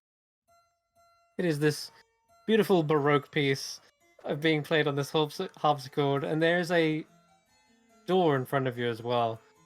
And it's almost like the sound is being projected forwards into that door. But the music echoes. It's such good acoustics in here. It's like echoing off the distant walls. Oh yeah, it's happily playing up by itself. You can see all the keys pressing down in sequence. Maybe it's a ghost playing it. Oh, well, it's going towards the door. Okay. Well, do we go towards the door on the other side of the harpsichord, or the door at the end of the hallway here, in the hallway that Rodolfo's in? Well, we're on Rodolfo's team, so I guess Rodolfo, you should Oh yeah, decide. And I'm you're the kind of leader. leaning Just don't kill towards. us. Yeah, I'm leaning towards the harpsichord. Okay, I'm okay with that. I am curious as well. Okay. Everybody, be quiet. We don't want to disturb the giant eating. All right. Quite loud, so that I'll go behind Xaxx and draw my bow. the harpsichord's playing so loudly that it probably drowns out your footsteps. Oh, is that door locked? No, it is not. Okay. The floor of this marble hall is polished to a mirror-like finish. The exterior walls are lined with stained glass windows depicting fairies and butterflies in flight. A glass statue of a long-haired woman in robes stands atop a dais here. We Her arms, found. man, her arms are outstretched in a welcoming gesture, and there is a tiny incandescent blue sphere suspended in the air next to the statue's head. Is this the Dozens. Well, it's something. There are dozens of other statues made of sparkling glass. They're all arranged around the room in poses of fanciful dancing, and yeah, it looks like I think it looks like all of the statues in the room are waltzing and twirling about, except for one. That's the one on the dais. And their steps seem to be keeping in time with the music from the harpsichord as well. But these are statues? So they're actually moving, or they look like they're moving? They are moving whilst the harpsichord plays. In fact, you heard just a transition of song right there. The actual song, when it stopped and started a new one, all of the statues stopped, like it was musical chairs, and then they began playing again. Maybe we have to dance our way to the center of the room, to the big statue. Rodolfo turns to Tanwen and bows and holds out his hand. Okay, well, I'll come over and dance with Rodolfo Okay. then. But you Okay. get Juniper in tow and Samantha. Okay. Gleam, I guess you're with And me. I've got. Oh, yeah. you took Gleam. I took Gleam. Okay, Whatever. It's all right. I'll dance by myself. Whatever. No, It's why okay. don't you dance No, with no, Juniper? it's I'll okay. dance It's with okay. Samantha. I Xaxx, got it. dance with Juniper. I I'll got it. dance with I got it. Samantha. Shimmy, shimmy, shimmy, what? Shimmy, shimmy, yeah. Samantha, go. Juniper's trying to catch up to you. Oh my goodness. There This she is is. chaos. Isn't she in there? Oh, Well, okay, Jennifer. Tanwen. Okay, well. Okay, everyone can give me a performance check. Let's see how well you dance. All right. Okay. Tanwen, and That's we want terrible. performance. Was that not one? That's a nat 1. Oh no, 2 left feet, Oh well, see, Rodolfo. I've got a 4. That's not any better. We are just falling over each other and like stepping on your Yeah. feet and Oh, bumping into the other statues. Yeah, but Seems Xaxx like and Juniper are beautiful together. They make a wonderful couple. definitely not in time with ourselves, I'm afraid. A Gleam says, well, it's not like you're my twin, so I don't expect you to know my every thought. I was going to go this way, and okay, we're going this way. She's getting like yanked around. Gleam, you Only have you to can let see the this guy crystal. lead. Oh, right. Normally it's the sun chasing the moon, but I think I got it. So I'll throw Gleam a performance check as well. She's got acrobatics normally. Performance? Oh, yeah, there you go. Now she gets it. She's actually following your lead, Rodolfo. It's much better. It saves the 1 from total disaster, but still not. It sort of just equals out to be okay. Tanwen, you're dancing with Samantha, is that right? I'm trying to, but I can't get her to follow me. It's Control F, right? Yeah, it's just F actually. As long as okay. there you go. She's sort of trying to keep up with you, but she's got such little tiny steps compared to yours that Let me pick you up, right? And I'm just gonna hold her in my arms, like head high. So we're looking at each other's eyes, and I'm gonna Yeah. dance the steps. Perfect. Okay, it seems to work a little better, but it's still perhaps to the untrained eye looks like you're still dancing alone, right? So maybe then he doesn't look as impressive as the couples. Xaxx and Juniper, I gotta roll Juniper some performance. Or do you want to roll it for me, Tanwen? Go on. You roll it, because All right. my rolls have been bad. It should be Xaxx rolling because that's his partner. Well, I rolled middle of the road, 10. Xaxx, somehow you're the best dancer here, it seems. Was Next there to any Gleam. question? Oh, no, I was just pointing it out for those less Gleam is educated. doing well too. Okay, well, just She's I'll doing add a little just bit as of good. guidance. Oh Add a my little bit of gosh, guidance. that's a topper. Gleam looks at you like, impressive. Mhm. But can you do this? And you know what? She's going to try and backflip. See if she can now do that. Oh my god. Yes. She does a backflip mid-dance. Topping your 25. No, you got 24 with her 27. What do you got for that? Alright, well, I'm gonna try to do the breakdance head spin thing, where you sort of spin around on your Oh head. my god. Don't break your horns. Sure. Oh yeah, Give me good a- point. I'll put a cloth down so that it can spin. Cool. Give me like an acrobatics check, I guess. Guidance with that. It's like a bit of a record scratch when thankfully the cloth 17. does. It's not bad, yeah, sure. You get like 1 revolution. It's not like you're fully going to a crazy spin. But you get a 1 full good revolution around before you have to steady yourself. And Juniper tries to do the same. Well, I'm usually in the back room at parties making food anyway, so. Oh, she just ends up roly-polying. He just does a teddy bear roll. But as this beautiful little arrangement of dancing is going on, we see that the tiny bob of light around the statue seems to shift and move around, almost like an eye that's watching you. And it doesn't seem to know who to keep its focus on because everyone's doing so many different moves.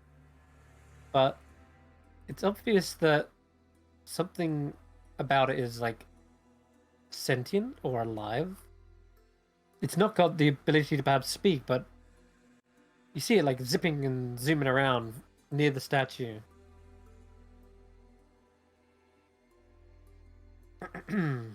How far does it leave the statue? Like, does it go all around the ballroom, or is it staying pretty close to the statue? Yeah, it does stay close to the statue, like around this area here. And as you're getting closer, Rodolfo and Tanwen and Xaxx, you do spot the picture, you spot the likeness of Zybilna within this glass statue. Similar to the one you saw in the middle glass jar. Mm-hmm. And also, again, the stained glass window as well. I'm pretty sure this is her. Like, you see And- the one on the right? Mm. Okay. Yeah, like that. The middle one, though, right? That's the middle one of these stained glass windows. The middle one of the jars is what I meant. Oh. So this one. Yeah, it's definitely in Okay. her likeness. Even if the hair Mhm. color is white rather than raven. I mean, this Yeah. looks like the ballroom, right? Does she look older or does she look like the pretty blonde girl that I don't know if I know in game? She looks older, yeah, like a full adult. Somewhere between just past middle age, like. Yeah. It's hard to say because there's some sort of air of Fey-like qualities about her that belies a magical essence. But yeah. So let's see here. A glass scullery maid dances with a glass princess as they spin past you, Rodolfo. Tanwen, you almost bump into a glass farmer who's carrying a glass pot filled with glass coins. And all the while, the dancing statues. I need you to roll me a dexterity saving throw as well. And this is what basically the performance check was for. So I'm going to actually say that everyone but I think it was just Zach? there's no Xaxx who got this was actually the performance check, but should have been a dex save, but it felt Okay. much more fitting to use performance as it is a dance. So Rodolfo bumped into someone, Tanwen bumped into someone. So did Okay. so let's see. Come on, roll a save. A collision with that glass statue ends up. Okay, hold on. I said the performance was instead of a dex, but I'm afraid as you did bump into it, a collision with that glass farmer I mentioned ends up shattering, and I'm afraid you take 46 psychic damage. Me? The Yes. embarrassment. Okay. All right. So you take 8 psychic. I take I ro- 4. Yeah, I 8. rolled pretty low. You only took 8 psychic there. I thought you said I took 46 psychic Oh damage. God, I'm no, thinking, no. oh my gosh. It seems like a minor setback, but it was a bit precarious when you hear this kind of scream in your head as this horrible glass statue shatters onto the floor. It's awful. You feel like you've killed someone, but they're made of glass. Yes, surely there's no flesh. I'm gonna turn around and say, I'm so sorry. I'm so sorry. I did not I- mean to bump you. I Rodolfo, cast didn't mean to- mending. Mending. Oof. Mending would fix a crack, or if one piece separated from another. This fully shattered across the floor. Yeah. As for who else got low on the performance, it was. I did. Juniper and Tan. Yeah, you're right. Sorry, I'll roll another. So 9 psychic damage dealt to you, Rodolfo, as you bumped into the glass prince, Yeah. and then Juniper also takes. Not that. That's the worst one yet. 10 psychic damage to Juniper. But let's see. It does feel like there's less people on the floor at least now. So there's less chance of you probably bumping into another one. Right. We have cleared the space. It's okay. I guess. As we get closer,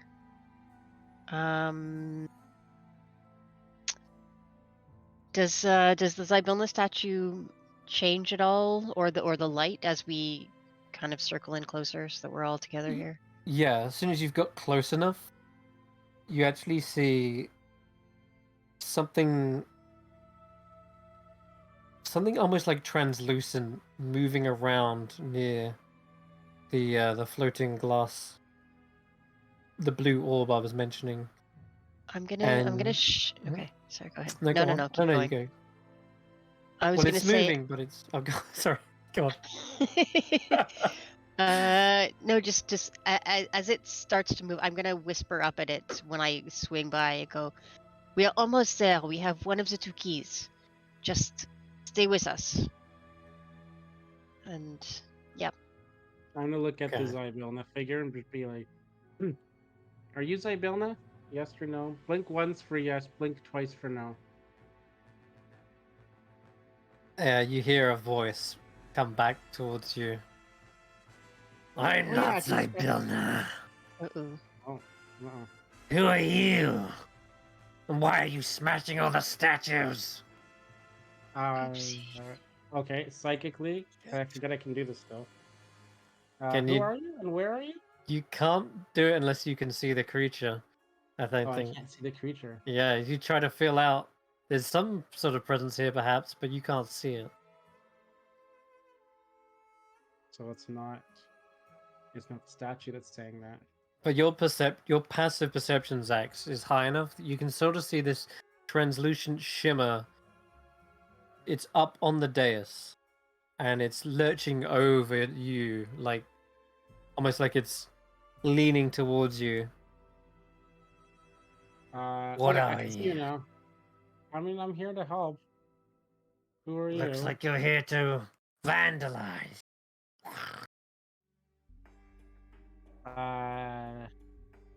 Nope, not here to vandalize. I didn't touch anything. Remember, I was dancing there. I didn't bump into anybody. Who are you? Why can't I see you very well? I can see you a little bit, but I can't see you very well. Let's just say I'm the guardian here. You're the guardian. What's your name, guardian? Names? Have you heard nothing about being in the Feywild? We don't just give out names. It was worth a try. But you're not the butler, Well, are you? Butler!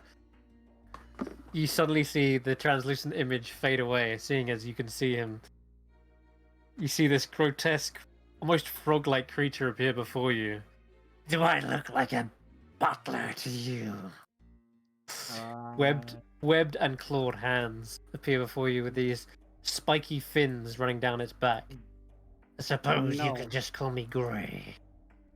Ray, okay. Ray salad. No! Slod, I'm a slod. And A you- salad? Guardian? Slad. Is a Slad. demon of some sort, yes? Demon. He said he's a guardian. He said he's a guardian. A Are you guardian like demon. I'm no Or are you like demon. you're the security guard? Yes, Do you work call for me that. You work for Zybilna, right then? I am under Oh, her wait. service. Yes, and he looks back at the statue, up at it, like looking up very clearly in like a subservient position. Oh, is that her, or is that just like a statue? Hmm.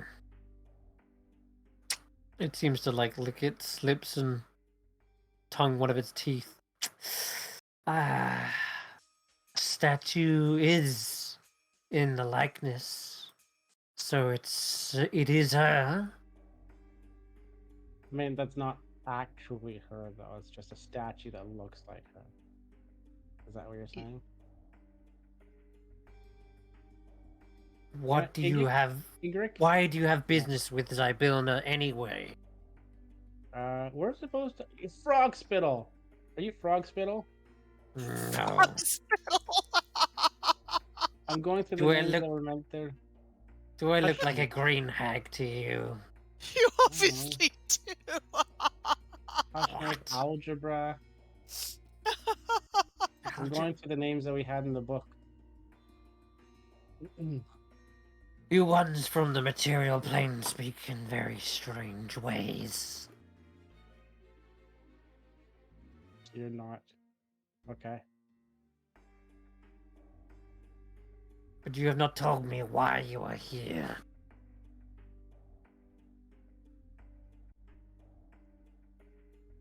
I guess Rodolfo, is that your thing? Well, I thought this was all happening in your head. No, this is No. happening abroad. Oh, okay.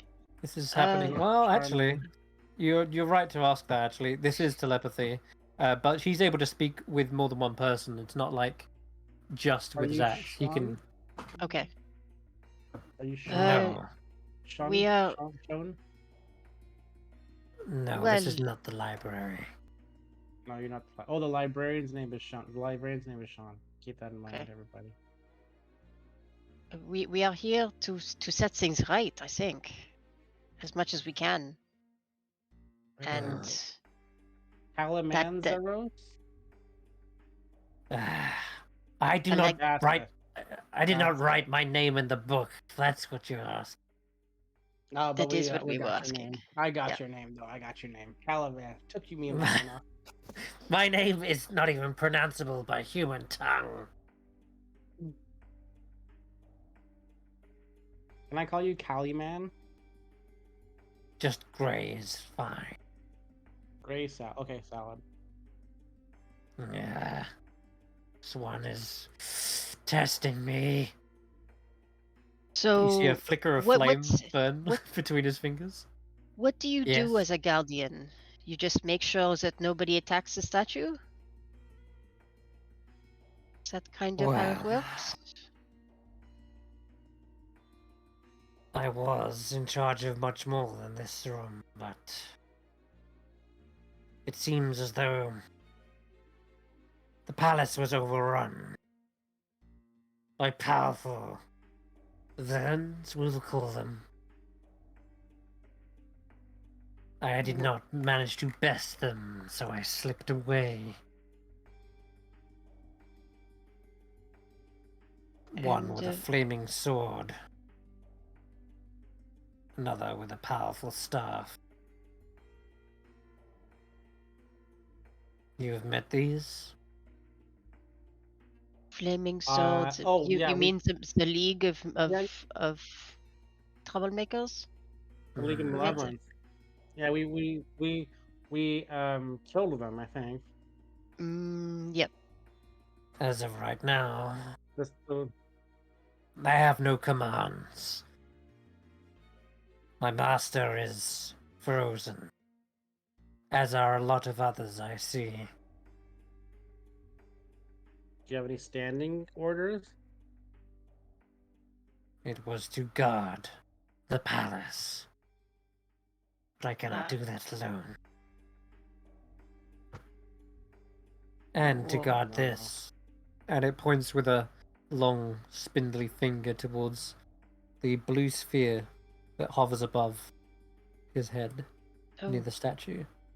what is that? What's with the blue spear? Mm. It belongs to my master. But I'm not sure I can trust you yet to reveal what it is. You want to No, it's- cast Identify on it, Rodolfo? And then we can just know? Identify takes 10 minutes. Wow. You will Oh, not that was- touch it! It suddenly spits, and also as it does, a greatsword just suddenly materializes into his hands. Oh no, And identify holds it- text is 1 minute, not 10 minutes. Sorry. Yeah, But I still but need to touch it. But He knows that, and he recognizes that, and he materializes a greatsword and points it in your direction, Rodolfo. You will not touch it! I mean, I just want to touch, just to see what it is. You know, No. to see if our goals are It's- aligned. Yeah, it's my fault. I bumped into the farmer, not Rodolfo's fault. Rodolfo was totally innocent and is a much less careless person than I am. That was my fault. So if you're going to be mad at me, but not Rodolfo, please. Okay, Tanwen, you Rodolfo, can when roll a... Rodolfo kills people, he means it. You can make I me a mean- persuasion check, Tanwen. Okay, Persuasion. Yeah. Uh, 12? Okay. Yeah. It seems to raise an eyebrow and eyes you, Tanwen. I saw 3. I counted 3, yes. 1 points to you. 2 points to Rodolfo. 3 and points to Juniper. We were the ones responsible. And you wish to carry the blame? Yes. Yes, it was my fault, not Rodolfo's fault. So I distracted Rodolfo and Juniper, and when I did that, they also bumped. So it's entirely my fault. It hops down off the dais. And you accept the blame, yes? Yes, I do. Rodolfo, if I die horribly, please take care of It Samantha. Very I well. You okay, well, see, good luck. you see its hand extend out towards you, Tanwen, and Juniper took 10 damage, didn't he? Actually, and then you took about I took 8. 8. Yeah, and then I took no, Rodolfo took 8. 9. You took 9, I thought, or maybe it was the other way around. I think I took 9. Okay, you took 9. All right then. Yeah. In that case, you feel a psychic connection bridge your mind between Rodolfo's and Juniper's, and you see the inflicting vision of their moment when they bumped into the crystal statue. You witness them smashing into, and it feels like it was your body that bumped into them, and you immediately feel that psychic resonance from the crystal that slices into your mind, like shards of glass. Yeah, I'm just gonna sit down for a minute, guys, perfectly still and not move. Just give me a minute. Now can Rodolfo do what Rodolfo needs to do? He Ah, he God, that folds hurts. his arms with the great sword in them, and looks So towards you, Rodolfo, and just nods. I don't know what I'm supposed to do now. Well, Tanwen asks, Gonna- can he now touch the stone? Oh, okay, yeah. So I'm gonna reach out and identify. Okay. This will take some time, so why don't we go back to the others while you Okay. cast Identify for 10 minutes. Cool. Sorry, Alright. Tanwen. Sorry, but needs to be done. Yeah, no, go. Okay. I'll be fine. Just Team my head Sun, hurts. Right. Let's head you up are the heading down. stairs, I guess. Down these stairs. Yes. Yeah. We got You this. arrive roughly here. Now, tell me, this is your only tokens on the map, isn't it? Yeah. Yeah. Yeah? We're good? Alright, cool. Alright. So you're with Glister and Morgoth, who are by your side. They follow along, Yeah. I'll. You got rid of my token. and you've gone. Sorry. I was trying to press F. Okay. And Lily's with you as well. Oh, there's 2 more gods. I'm not in the mind. Apparently, I don't know how I did it, but I tried to follow myself, and it says following myself, belief in oneself is the most important. What?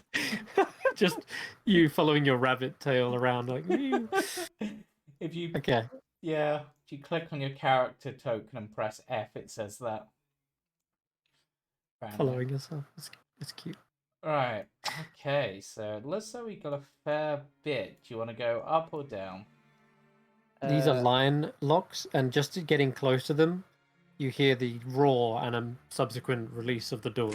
Well, let's start with this room because we haven't been in this room, but we know we've been in anything below this. Because this is the corridor that we looked down and then we went, let's go Is to it? the. Yeah, we So- went down there, didn't we? Okay. So we want to start with this yellow room, I guess. Yeah. Let's hope this large carpet isn't another one of those This carpets. is a library. Oh. It is indeed. A library with leather-bound tomes filling tall shelves. Rolling ladders anchored to the rails above the topmost shelves allow easy access to the higher books. And appearing from behind a bookshelf, as you guys get closer and closer in, they just heard the door unlock, so they know you're here. Oh God! An elderly, hunchbacked man carrying an open book. Looks like this. This is more of a Rodolfo room. This library is closed to visitors, he says, snapping the book closed Apologies. and making no effort to hide his surprise and annoyance. Apologies. We're looking for Zybilna's cauldron. Yeah, and we're not visitors, we're guests. Zybilna has not received guests in some time. Well, there's always time to start. We even helped return some bedposts that went missing. He raises an eyebrow. Sure, I don't know what you're talking about, but it sounds like nonsense. We have Wow. also dealt with some other intruders who we believe were planning on betraying Zybilna and causing her harm. The League of Malevolence. Good riddance to them. Exactly. They blasted a hole in the central tower. It'll take weeks to repair. Yes. Would you happen to be the Zybilna's butler? No, why would this person be a butler? Or are you the librarian? I don't I'm know. clearly a librarian. I lose track. I mean, I didn't want to judge by appearances, and I just heard that there was a butler. I didn't realize there was also a librarian. I'm not aware of all of Zybilna's staff. Hello. But as you're no doubt aware, Zybilna has been trapped, correct? Correct, as well as a number of her guests. Would you say Zybilna was a loved leader? Zybilna loved. She is a competent ruler, and she does so with fair and just. Okay. Respected. Okay. I would say respected, yes, not We are loved. We are here to hopefully free Zybilna from her imprisonment. Not freeze. Free. Free. I'm not gonna freeze her from her imprisonment. How would that work? I don't know. That's how it sounded. I'm not Solomon. I don't freeze things. Doesn't work how to do cold yet. Prevention is better than cure, I often find. He reaches up, places a book on the shelf. Thankfully, I was shielded by the library's demi-planar nature. I ventured forth to discover the League of Malevolence in charge. Thankfully, that's now dealt with. I do not need to remain in my post. Oh. Yes. Kellic, was it? Yeah. Yes, he was a bit... well, I think he was going to try to attempt to make a deal with us, but we've kind of got a bit annoyed at deals with these sort of people. My deal was, so long as I remained here, they were allowed to use the library to research time-freezing magic, with the goal of helping the League break the spell on a certain wizard. They're still in the ballroom, I believe. They Wait, didn't come. what wizard would that be? Not sure. They're one of Zybilna's most recent guests. They are wearing archmage robes. They're holding a star. It just over there. He kind of gestures. I'm Okay. not the butler, remember. I don't keep track of all these things. I just know that Kellic was after his staff or something. Did they have a golden hoop earring in one ear? And like a tidy facial hair? No, they had a long, wispy beard and elvish ears. Okay, not who I thought it was going to be. Interesting. But in any case, myself and my friend have not found anything helpful. Who is your Your friend? friend? Well, they're a little shy, so perhaps they'll come out once you warm up to them. That is fair. So this is Sibylna's library, right? So, Go on. is there No, any we do not bite, by the way. But Morgul says, "Look, I have no teeth." is there any books in here that might be from written by her before she left the service or tutelage of the Queen of Bones? Well, there are many esoteric tomes here, but if you're looking for ones penned by Sibylna, they are in a separate library upstairs. Okay. This room contains a vast collection of books on all manner of subjects,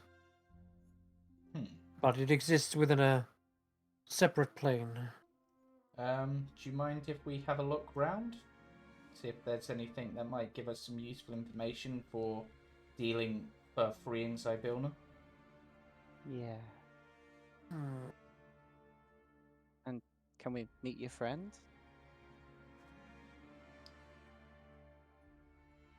This hunchbacked figure kind of leans closer, sort of scrutinizing you both.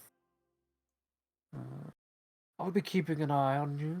Make sure you do not get up to any tomfoolery, but yes, it is a library. You may look. Do not steal. I don't trust you yet. That is And nor does Grey. And as he says that, you do see out of the hump in his back, you see two long, spindly legs reach out. Oh. Grey? Yes. His name is Grey. What is Not to be confused with the salad man over there. what is your name, if you don't mind me asking? I am Tarquin. This is Faulkner for now. This is Morgott, and that is Glister. Salad. You may call me Sean. Oh! We You've saw heard your that, name right? in the book. Ah, yes, I've been a long time occupant in the palace. I mean, it makes sense that we met this person because we're Team Sun and he's Sean. Yeah. See, we can be friends. So, You can both roll me persuasion checks now as you're kind of like warming up to him a little bit. That's pretty damn good. Under normal circumstances, I wouldn't let anyone peruse, but it's been a long time since anyone friendly around here. And you did deal with that dastardly Kellic, so I suppose I owe you. Have a look around. Thank you. No, you have my gratitude. Yeah. No, do not worry. I'm not Fae. Yeah, I'm still don't want to make a fatal mistake. It's alright. We can all relax a little bit. Yeah, have some leaves. And I just give Sean some crunchy leaves to relax to. When you do the crunchy leaves, and one of the little legs does reach out and tries to, like, you know, like a cat pawing at something. I hand a few to the leg. It like pulls back, and you may see just a set of little mandibles like pierce into the leaves, and you hear the crunch inside under the hump. Isn't they cute? Cute. Yes. Not everyone would use that word to describe him, but What is it a he or a she? And Grey. Grey is a he. And what is he, if you don't mind me asking? They are a giant wolf spider. Oh, Ooh, a wolf spider. I've turned into those a few times. He raises an eyebrow. A druid. Huh. Oh, yeah, I guess that gave that away. Interesting.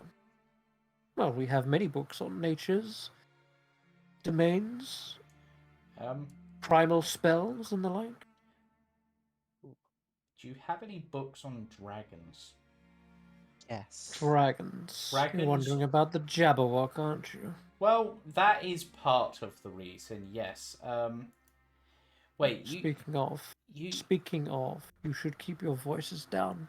Not just because it's a library, but because the Jabberwock is sleeping right. just in the room over. Oh. And the other day, that loud explosive sound, well, no, there was a silent spell, wasn't there? I had a lot of yelling from one of the balconies. It sounded like an orcish fury. Yeah, that was Kalgash? Zagash. Yes. Ah, right. Yes, there you- were some sounds, but I'll just warn you that a loud noise of battle seemed to stir the creature. I could hear it. You've worked here a long time being the librarian. Do you happen to know how Zybilna first became friends with the Jabberwock? I kind of want to see if I can make friends with it. Friends. That is a fair point. If we could befriend it without having to use Wow. magic on it. Because from what we understood from letters that we found penned by the Hourglass Coven, it seems that Zybilna had some sort of bond with it, so it wasn't just a monstrous, wild, destructive force. Oh, it is all of those things and more. You should be terrified of it. Well, I fought it once. Then you know its tendency for annihilation doesn't take lightly to attempts to befriend it. It's temperamental. It's solidary. It's a solidary creature. It's a predator. It hunts things, kills them. It's not a house pet. I know it's not a house pet, but it's A palace pet? it's has some Look. sort of It hasn't had Zybilna to keep it under wing for some time now. It's been killing indiscriminately whoever it wants. Okay. I would not try to befriend it, else you may end up like one of the zombies that Zargash sent in there. I see potential. If I'm seeing this as a story, would the room where the Jabberwock is happen to be the room where Zybilna's cauldron is located? You've got a either a lucky premonition or you know more than you're letting on, because the Jabberwock is precisely in that room, and it is indeed found its favorite little, shall we call it, nap corner. Oh, why did I have to be right? So, I you've read books on the nature and stuff. Then, if there's books like that in here, and yes. and what about nature close to Zybilna? Like, I hallucinated and saw a giant owl in the sky, and for Oh. some reason, whenever I turn into an owl, I'm mahusive.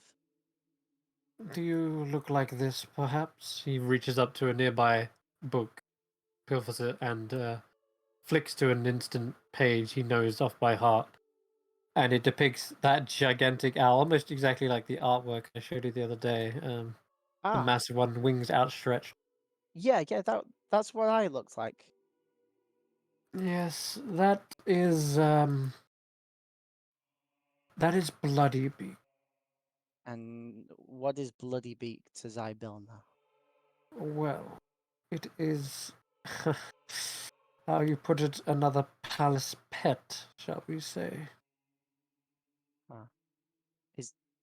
But this there? one is just as dangerous as the Jabberwock. It's kept under lock and key. So they're here as well. Yes, you likely saw a sort of manifestation of their will or their wish to be free and saw the skies again. Ah, so They're they might. powerful creatures. So it might be friendly if we freed it, Hmm. and might help us against the Jabberwock. If the Jabberwock won't be friendly. Sean shrugs and says, "You have some very, what's the word? Ambitious ideas, and Well, I would. you're definitely trying to look on the positive side of things. I'll give you that." Well, I would like it if we didn't have to kill anything else here. If everything could be like nice and you know together. Yes, it's important to have a positive outlook, I suppose. Right. Well, I'm gonna have a look around the library whilst you chat. You seem to be getting on. Okay. Getting Sean. Yes. Getting Sean. Yeah. As long as you're not getting it, Sean. So as you look at the book, by the way, the entry says rock, ROC, and you can learn a bit about that. But yes, Tarquin, what do you want to So read? I'm looking for a couple of things. So first is a book on either white or silver dragons.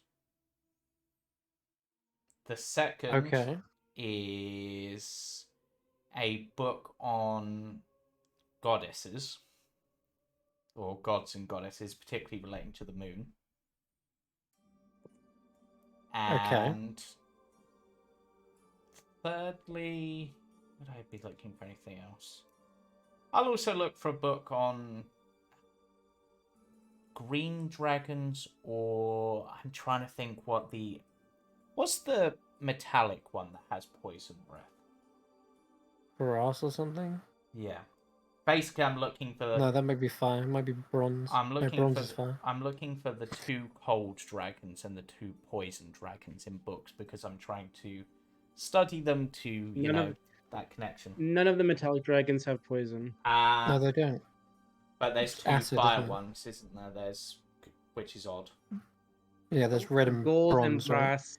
Gold gold and and gold brass. and bronze both have fire. Brass is acid. And brass. Lightning. There's none of them have poison or acid. Okay, there we go. Stand corrected. All right. So you can't find a poison one on metallic, but you do find brass is lightning, bronze is fire, gold is fire. There's two fire dragons. It's confusing. Yeah, and there's red. Yeah. So yeah, just give me like investigation check.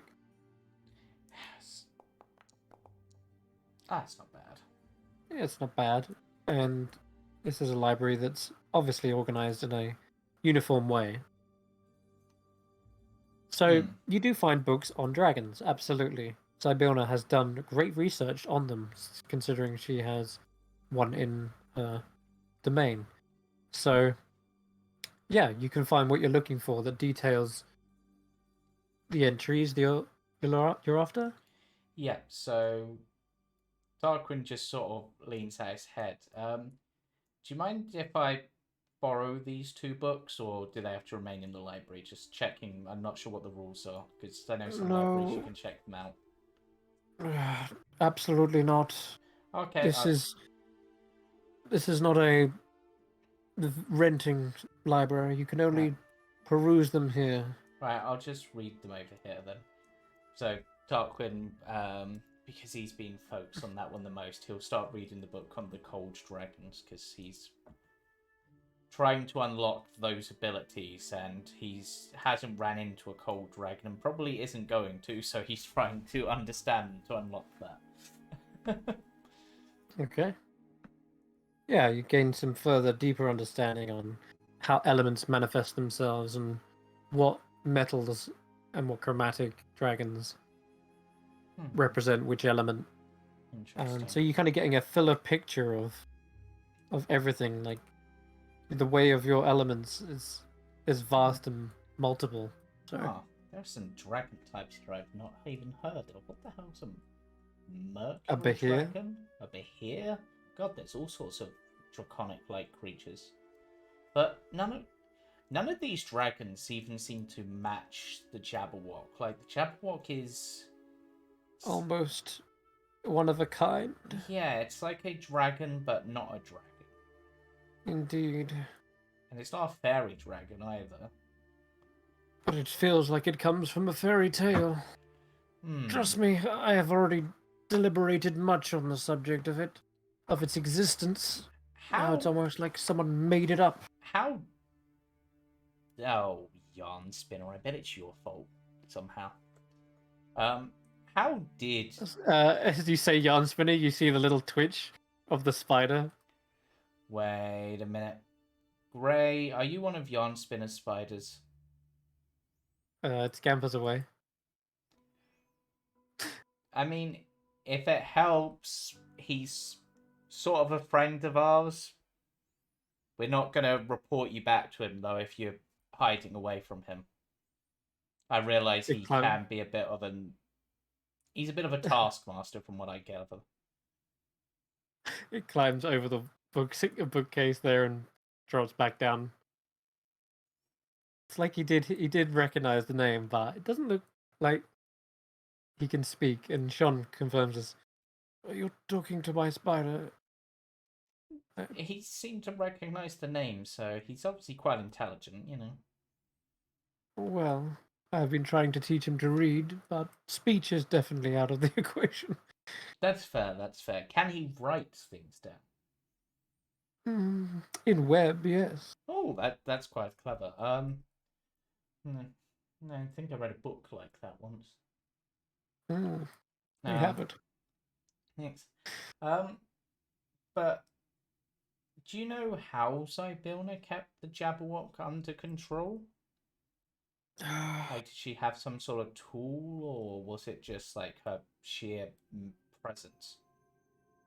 Oh, you mean oops. Well, it is a library, so Volta being quiet is probably a good thing.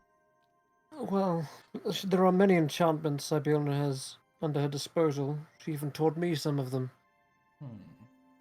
But I don't think she controls it in that way.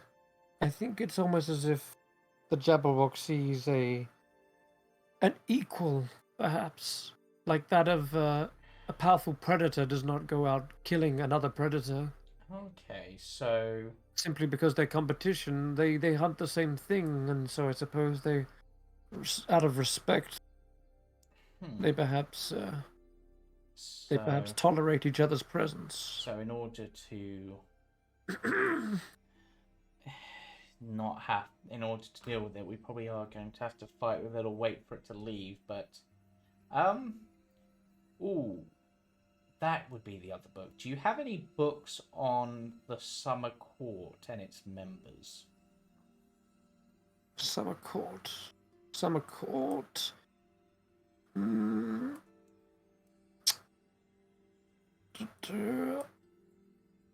Yes, here. Thank you. Summer Court. I'm trying to work out who could potentially be leading Summer's army apart from Titania herself. What? No one. Titania is the ruler of the Summer Court. Well, that's the thing. When I observed them, there was someone else on her throne, like... Impossible. Yes, Titania would not stand for it. That's what worries me. I'm worried that someone has actually managed to defeat and potentially replace Titania. That might be our next quest to free. Oh, God. If that's the case, let's hope the entire balance of the seasons could be at stake. Yeah. Titania is sort of almost the leader of the pantheon itself. Don't let anyone else let you hear that.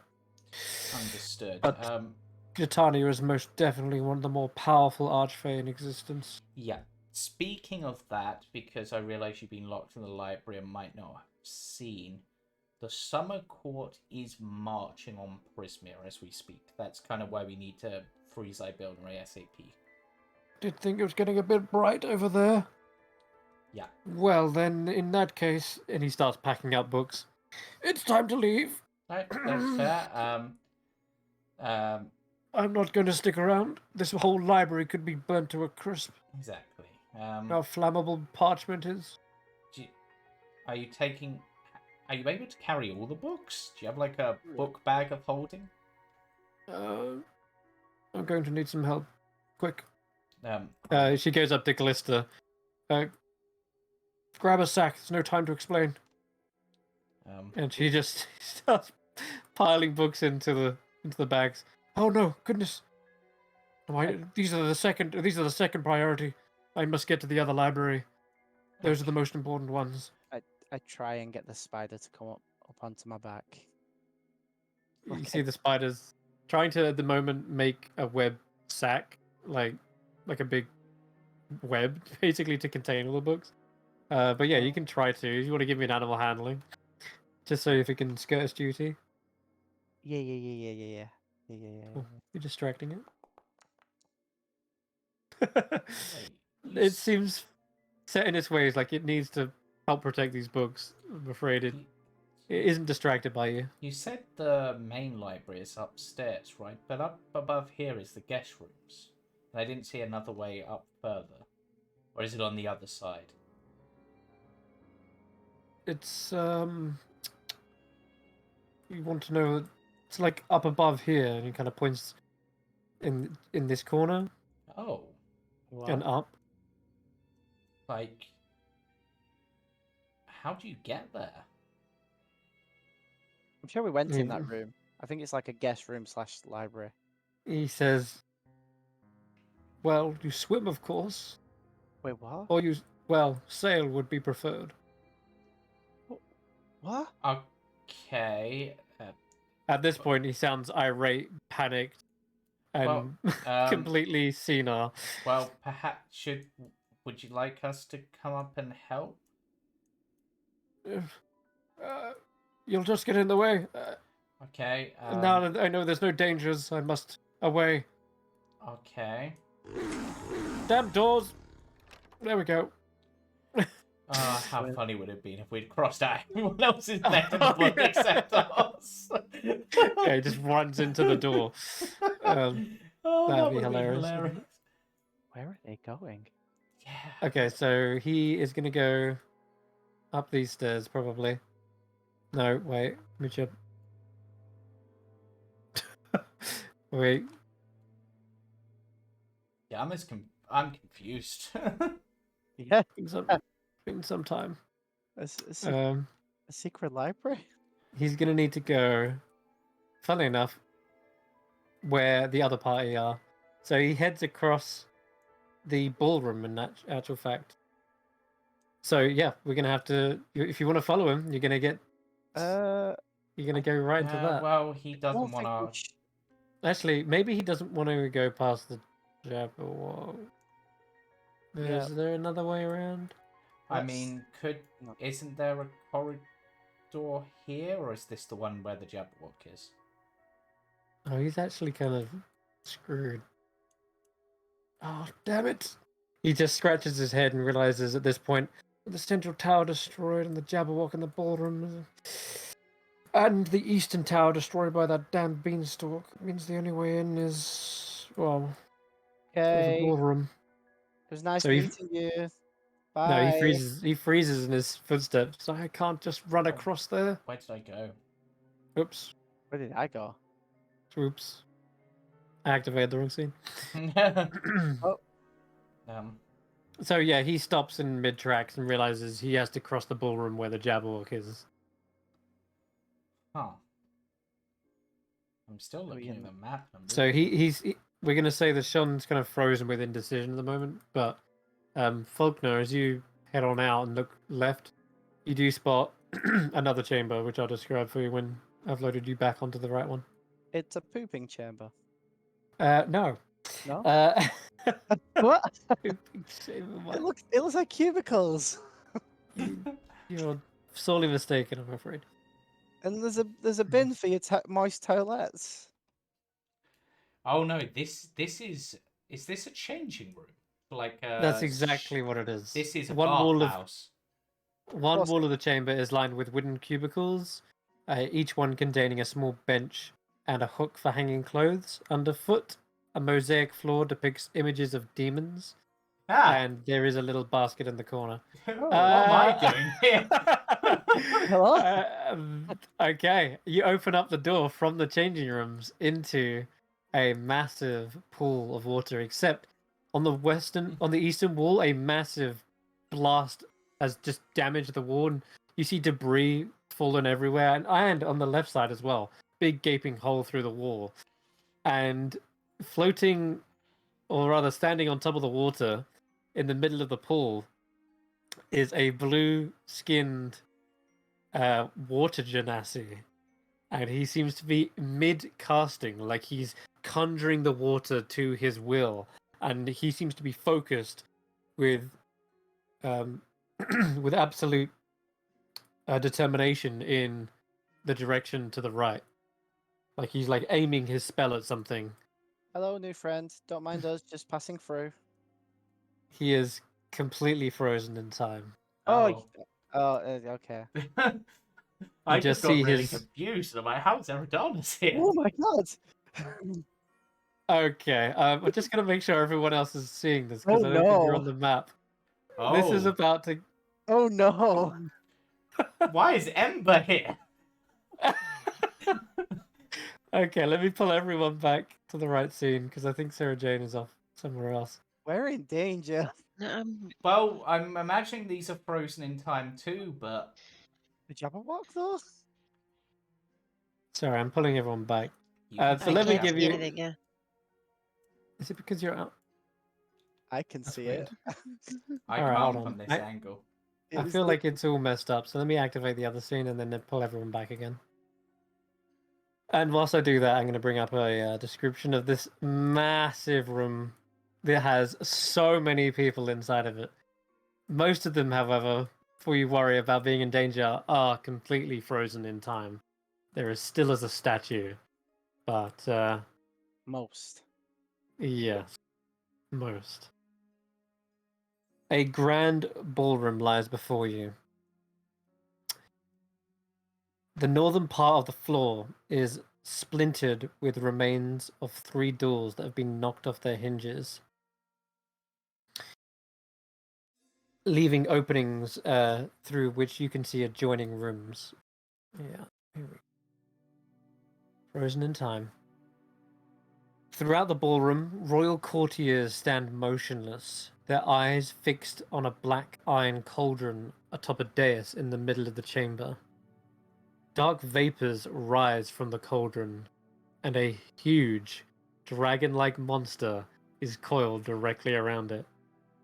The dragon's body twitches slightly at your exclamation, but its closed eyelids seem to only flutter as it dreams. 2 figures are frozen statue-like off to one side of the cauldron. An imperious, middle-aged woman with long white hair and these fantastic robes that droop down all the way to the floor. She's also donned in golden jewelry, and from this angle you can't quite tell, but there seems to be a marking on the side of her cheek.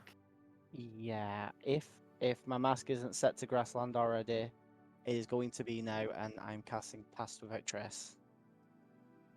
Well, that's also a verbal component. Yeah. So- I mean, I'd be walking I'd be stepping backwards into the other room again, Okay.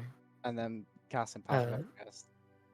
The other figure next to the imperious woman is a younger woman, and she is clad in cloth. And you can't quite see her face from this angle, but in one hand, she is steadying herself with a quarterstaff. And floating beside her is like this long, feathery whip. And yeah, you can see she's standing just next to the cauldron. Yeah, fine-looking quarterstaff at that, may I add. In fact, it's almost like twinkling with some sort of starlight. Yeah, yeah. The arm would be out to stop everybody, and then I'd just like be like, shh, and then get us all to step back Sure. very step- slowly. Backward. Yeah, sure. You step away from the Jabberwock, and your footsteps echo very, very Wait. loudly. I know you're going slowly, but let me Stealthily. just tell you that, Stealthily. of course. And tell you what, let's make it fair. It's roll stealth check for me. Unfortunately, you have Morgott with you. I wanted to cast Pass Without Trace. I know, but that's a verbal component. I you know. will say, "Pass without trace." You know, it'd be like quite loud. know. And could you roll? I'll roll for Glister. Screw it. Glister's proficient in stealth. Oh god, she rolled a 2. Oh no. Okay. I am the only This one who is rolled how- well. Yes, you are. Your light feet. You're not wearing shoes. Just a tippy tappy against the tiles. Mhm. Everyone else is wearing boots and armor, and they clatter when you guys trip over the bits of rubble going backwards, and the echoes bounce off of this massive ballroom in all directions, and some of those echoes do indeed reach the Jabberwock's ears. However, rather than suddenly shooting awake, just like Sean said earlier, these loud noises from earlier seem to have only perhaps stirred the creature, and you can hear it like mutteringly breathe out a breath as it adjusts itself on the floor and coils tighter around the cauldron. It's almost like it's protecting the cauldron. So, this is what we're gonna do. We're gonna add a clock. Not a time-based clock, rather a number of failures equaling bad thing will happen clock. Right now, you've you've stirred the Jabberwock, and so one segment of that clock will fill. Oh no. Is this 4 segments? Possibly? Or are you not And going to tell us? it's either going to be 3 or 8, because let's be honest, you only stick yeah, with true. 3 or 8. So it's going to be 3. If you stir the Jabberwock 2 more times, it will awaken, and then you'll have it prowling the palace looking for that source of the noise. So, and you are so fortunate that you cast Silence during the fight against all of the League of Malevolence, and the fact you dispose of them rather quickly with Hold Person and such. Even Wardug didn't get a chance to use his Horn of Blasting. You think now, looking at that on your side, Faulkner, had that gone off, this most have definitely would have woken up the Jabberwock. So, yeah, you back away slowly, just only having stirred the Jabberwock, but not fully awakened it. And I think there's a nice little place to maybe even wrap it up. Yeah. Oh no. Okay, I just screamed off Yeah, you mic. found Zybona at least. Wanted you to know. You have danger. you have found Zybona, and it's only fair that I finally show you the image that you were looking at, the frozen still statue of Zybona as she stands next to her cauldron with this other cloth nomad next to her. I'm Then, not sure who she is, then but what's the here is super, Zybona. Then what's the super locked room for? The super locked room, I suspect, is where her most important book is. Here's Ivona. Oh. And once more, the Jabberwock. We absolutely got to get some artwork of that. And Ember and Ember and Eridanos, why are they there? Yeah, I'm confused Ember? as that. Eridanus and the Camille. road figure standing closest to Zybilna. It's Daya, or Sarah Jane. Oh, I can't see. Okay. The cameos. I did describe it. The quarterstaff, the whip Oh, feather. Yeah. Okay. So I'm wondering if at this point, because of timey-wimey shenanigans, if this is an alternate reality where rather than going to the hut, they went to the palace. Well, mysteries have just been born into this strange little scene, but Apparently. you made some good headway on discovering things in the palace, and we'll jump back next week and find out what Team Moon has been up to as well. If not, it depending on what we do, next session could be the last. Probably No, not It the has last. been, No, it I has been doubt 7 sessions. It's only been 7 sessions, so tomorrow would be next one. Would be next. Yeah. Really depends on what you do. I mean, if you wanted to just suddenly shoot the Jabberwock right now whilst your party is split, and that's up I to you. mean, I But was gonna say if we did end up like waking it, I was just gonna have Tarquin try to fight it whilst the others escaped. Dragon, monk versus dragon.